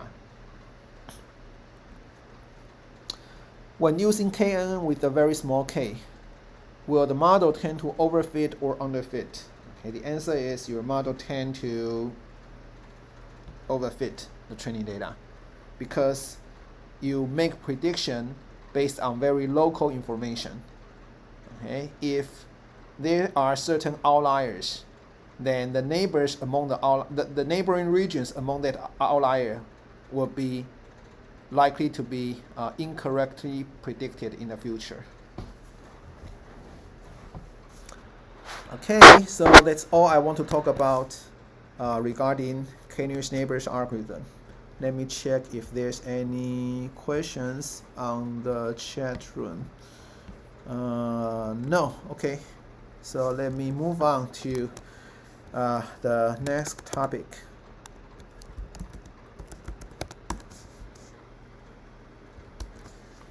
Which is k-means clustering. Okay. So this is the very first unsupervised learning algorithm we are going to introduce. And it's a clustering algorithm, which means that this algorithm will participate the data points into groups.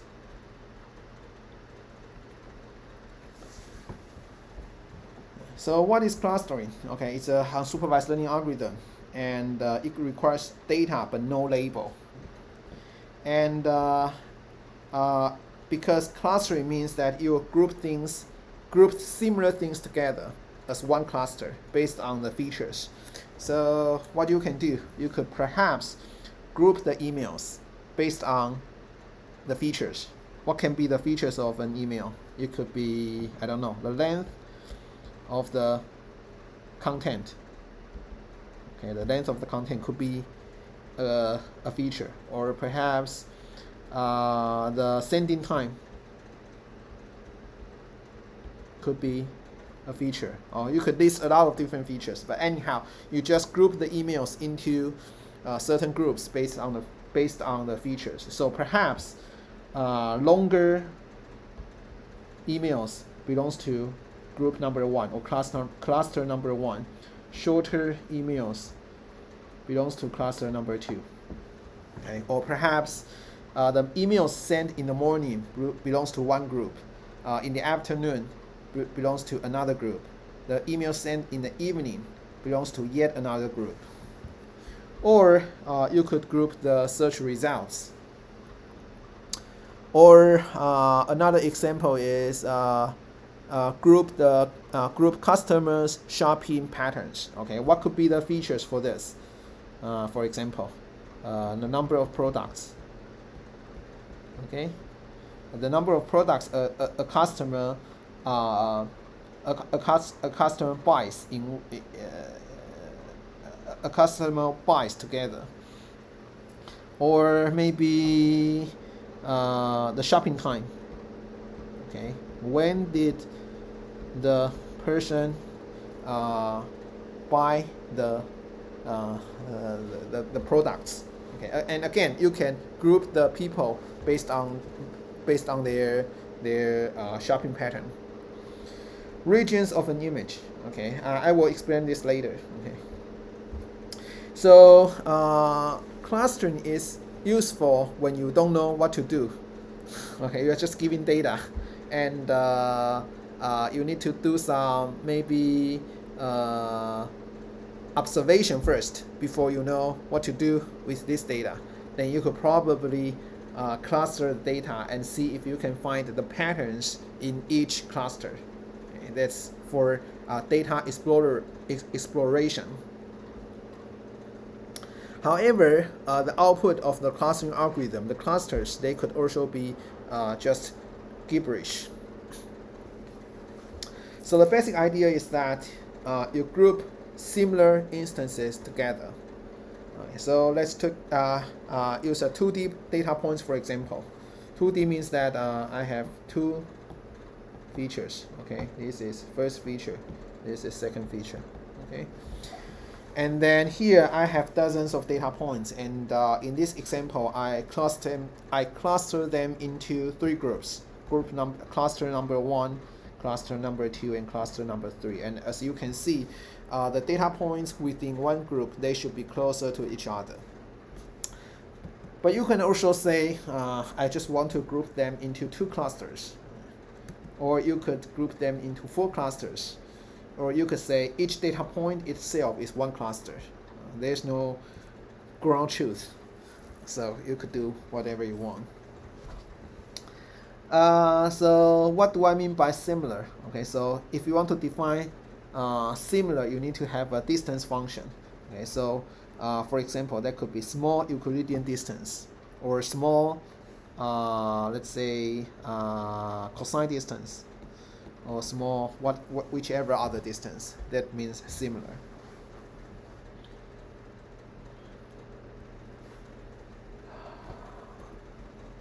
So clustering algorithm can be classified roughly into 2 types. The first type is partition algorithm. The second type is hierarchical algorithm. Partition algorithm means that should be partition algorithm. Partition algorithm means that you given some data points, and then you just cluster them into groups at once. That's the partition algorithm, or flat type of algorithm. For hierarchical algorithm, you basically compute the distance between every pair of data points. So in this example, if you found that the distance between these 2 persons are the closest, okay, then they should be connected. And then perhaps you find that the next 2 closest people are these 2, then they are grouped. And you represent this merged data point as one. The merged, if these 2 persons are merged, you somehow need to compute its location, its new feature. You use one data point to represent these 2 people, and again you need to have another data point to represent the merge of these 2 people. Okay, then you find that among now you sort of like you have three people, people 1, people 2, and person 1, person 2, and person 3. And then you found that perhaps person 2 and person 3 are the closest, so you merge them together, okay, and then this become person 2. And then of course this 2 has to be merged. Okay, so this is called hierarchical clustering because you merge 2 persons at a time and then recursively. So if you merge them from bottom up, that's called agglomerative way to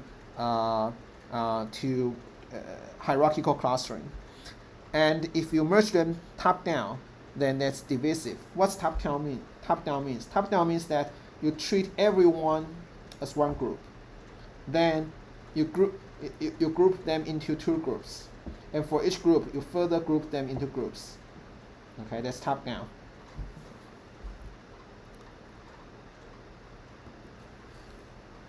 So what can be here's another example of clustering algorithm. You can do the image segmentation. So the goal here is to break up the images into meaningful regions. Okay, so each pixel here is in fact composed by RGB values. Right? Each data point is composed of RGB value. So you can sort of think each pixel as one data point, and it has 3 features. F1 is the value of R, F2 is the value of G, and F3 is the value of V. Then you could do the data clustering, which means which pixels should belong to the same group based on RGB value as first, second, and third features. And then once you cluster the pixels into different groups, you just group the pixels that belongs to the same group as one region. So these clouds, because their colors are similar, right? So they are likely to be clustered as one region.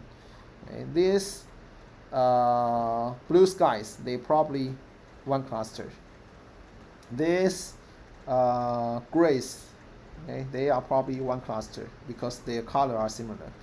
This, I don't know, probably beaches, they are one cluster. And this lake, their color are similar, so they are probably one cluster.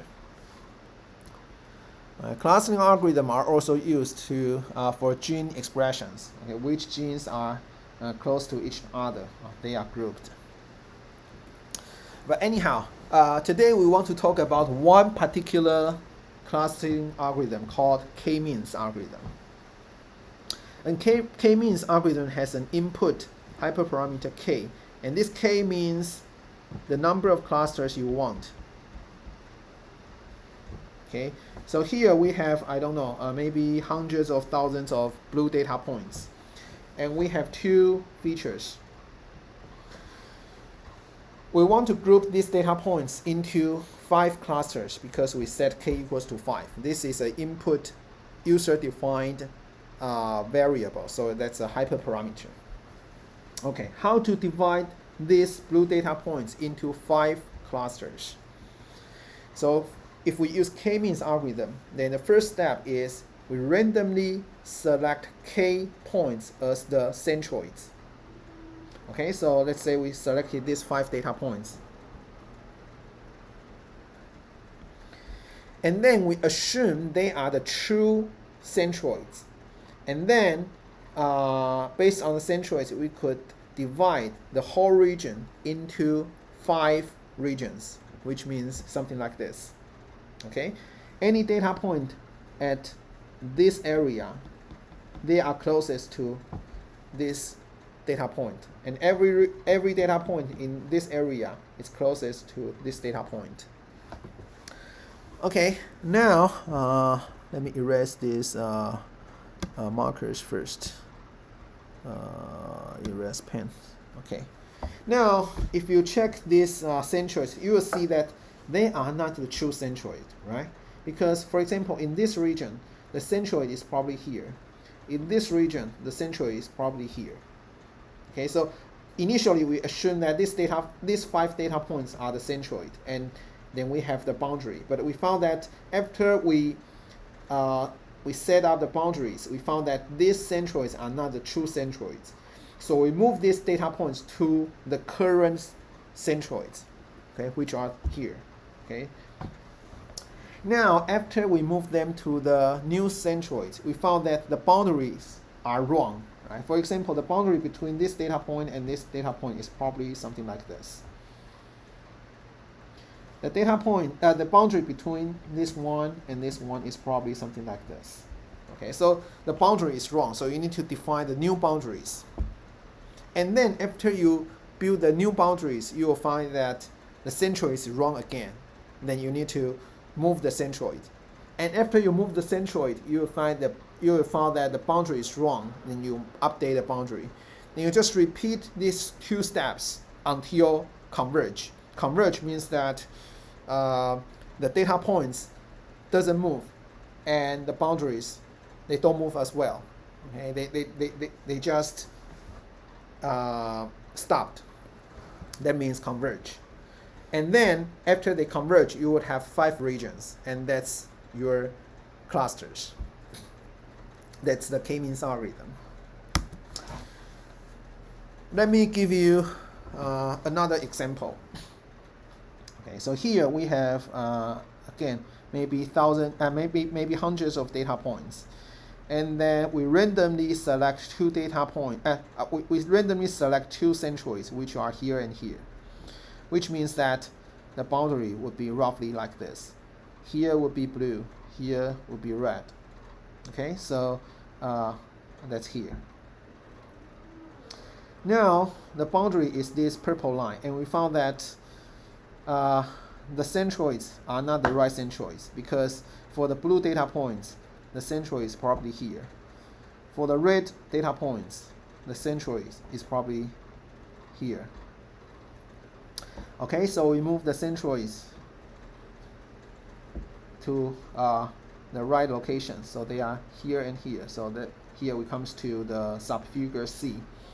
Then after we move the centroid, we found that the boundary is wrong. The boundary should be probably something like this.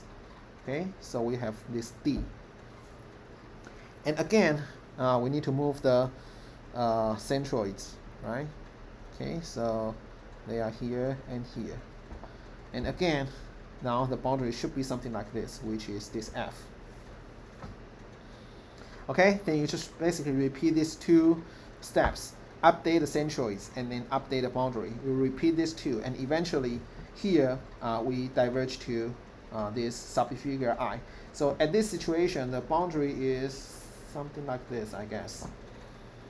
And then you will see that the centroid is indeed the centroid, it doesn't move, and the centroid here is indeed the centroid, it doesn't move, and the boundary is also fixed. That means converge. Okay.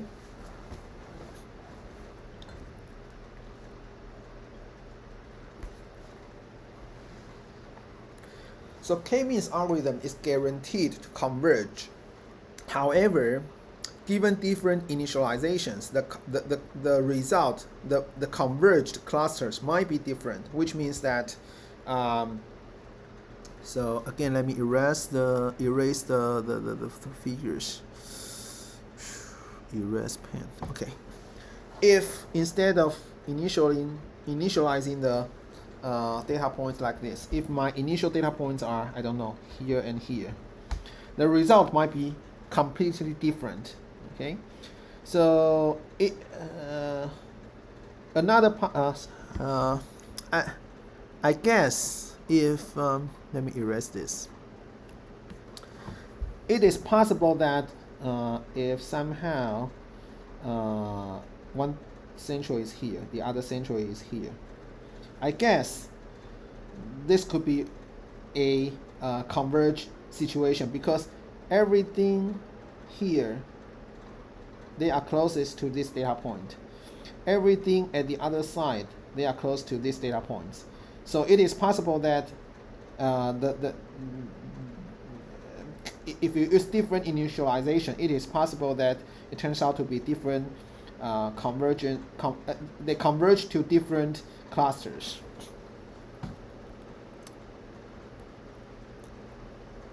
Okay, so here's an example of the k-means for segmentation, or for image how to say that, reduce the size of an image. Okay.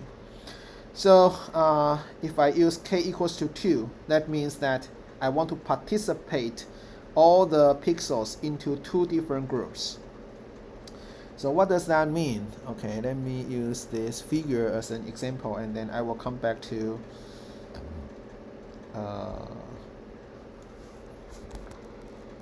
let me make sure everything looks good here. Okay. How come my iPad pops up a keyboard, but I don't know how to delete it? Okay. So for each pixel, as I said, it's composed of RGB values. So if we use RGB value as F1, F2, and F3, the three features, then each pixel belongs to one data point on this RGB space. So if this is let's say 800 by 600 image, then we would have 480,000 data points on this RGB plane, on this RGB space, and we want to sort of like cluster this much data points into k clusters. Okay, that's what we mean by here. Okay, if this is again like 600 by 300, then we would have how much? We would have 180,000 data points. And then we want to cluster this 180,000 data points into two clusters. And the centroid of the first cluster, the color happens to be this color, this bluish color. And the other color, the centroid of the other cluster is this yellowish color. If k equals to 3, then we basically divide these data points into three groups. And the centroid of the three groups are this blue, this yellow, and perhaps this, brownish color. And if we set k equals to 10, then that means this picture in fact has 10 different colors. And if we compute the size of the image, this is only 17% of the original size. This is 8% of the original size, and this is 4% of the original size. So this is one way to compress the figures. Okay, and as we said, how to initialize the initial points that would affect your clustering results. So there are a couple of methods trying to prevent you end up converge to some clusters that doesn't look so well. And so here's some examples. So ideally, if we have some data points like this, then ideally, at least visually, we see that this where's my pen? Okay, this should be clustered, this should be one cluster, and this should be another cluster, right? So if somehow the centroids are these blue, pink, and red circles, then this is a good situation. They converge to a good situation. But it is also possible that you converge to something like this, right? So the boundary becomes like this, and maybe this. Okay, so everything in this group, the centroids are indeed here. Here the centroids are indeed here, and here the centroids are indeed here, and so they are converged. But this situation is not what we want, what we expected. We hope to get something like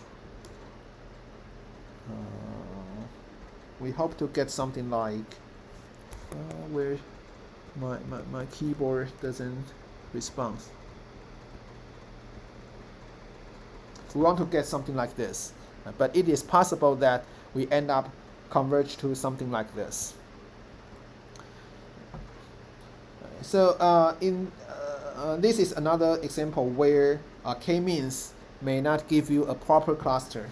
So visually, it seems that these data points should belong to one cluster, and all the other data points should belong to another cluster. Visually, we can tell that.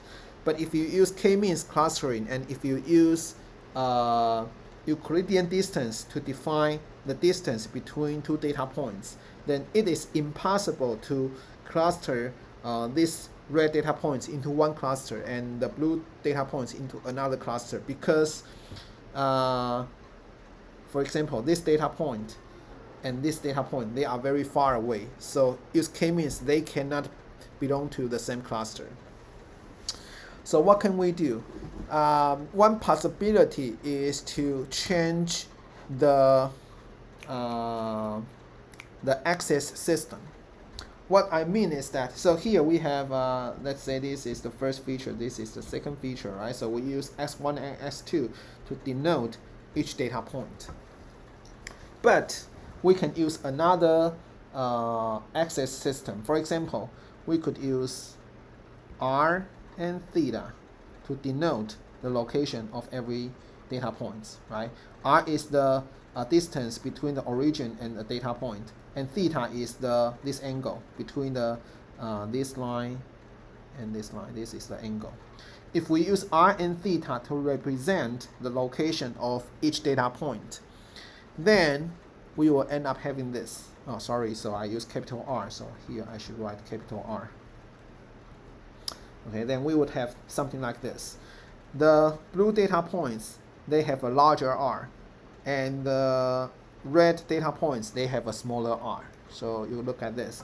The blue data points, they are further away from the origin, so they have a larger R. And these red data points, they have a smaller R.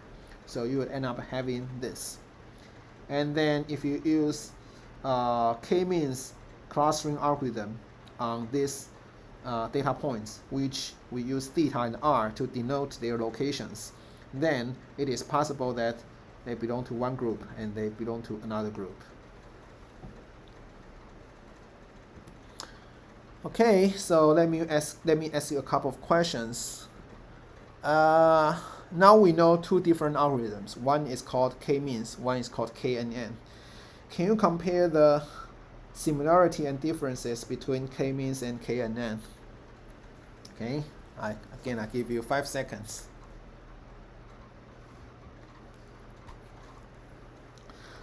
Okay, so KNN is a classification algorithm. It's supervised, so you need to have both X and Y.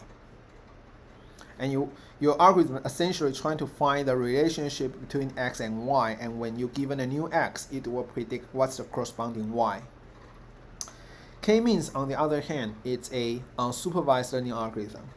You just give the X and there's no Y's, and you participate the data points into a couple of clusters based on X. Next question. Given a set of students with their heights, weights, and genders, and you are asked to build a model to predict the gender of a new student, then which one is more appropriate, KNN or K-means?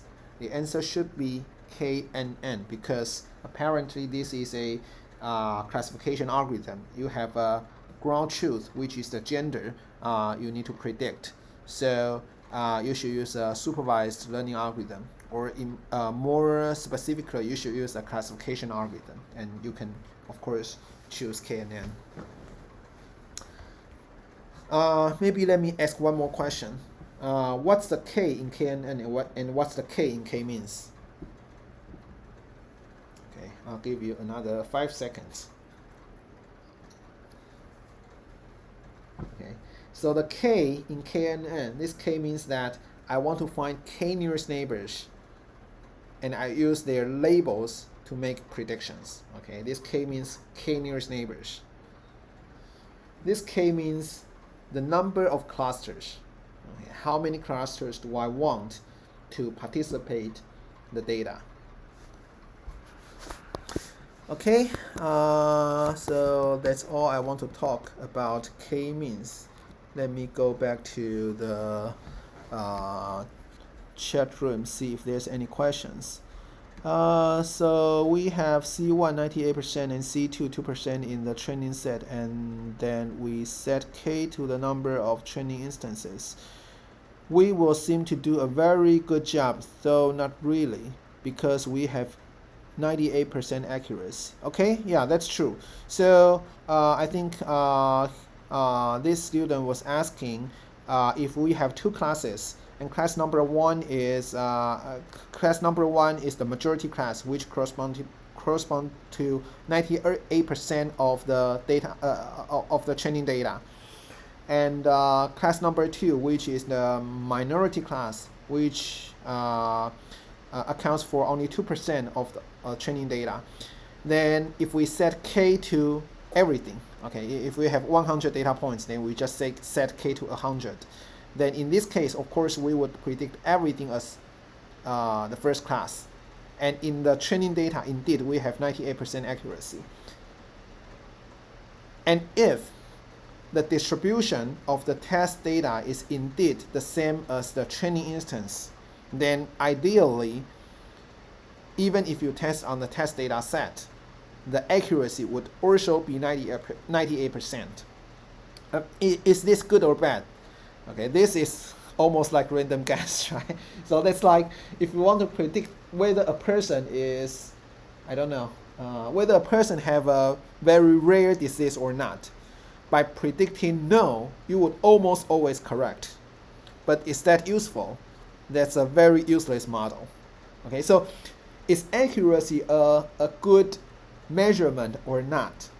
It depends. Okay, we will talk more about various different kinds of measurements in the future. Okay, but for now, we mostly talk about accuracy. How many percentage are correctly predicted? Okay, but is accuracy a good indicator or not? That depends. So I think Yan Chen proposed a good example. If if you're dealing with a binary classification task, and the positive and negative classes are highly skewed. Highly skewed means that one of them is very large, one of them is very small. Then of course, by always predicting the majority class, you would have a very high accuracy. But this is not always good. Okay, so 玉祥 said 感觉不一定不然直接让 C1 100% 不是更精准吗？ So what I want to say is that if I'm not quite sure about your questions. So maybe let me translate that to English first. So Yu Xiang said that he feels like it's not always the case. Otherwise, always predicting C1. Actually, I'm not quite sure about what you were asking. So if the distribution is highly skewed, which means the one of them is very one class has a large number of instances, the other group has very few instances, then by always predicting the majority class, you would end up have a higher accuracy. But this accuracy may or may not be a good indicator, and we will talk about other indicators in the future. Okay, so I'm not sure if that answers Yu Xiang's question. Okay, so I have one last minute, so maybe let me wait some more seconds, see if there's any questions, and if not, then I think that's all for today.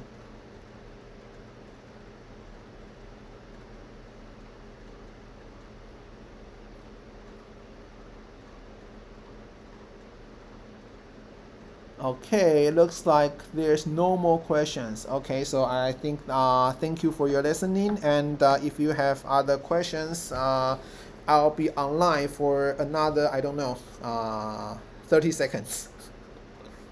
Okay, thank you.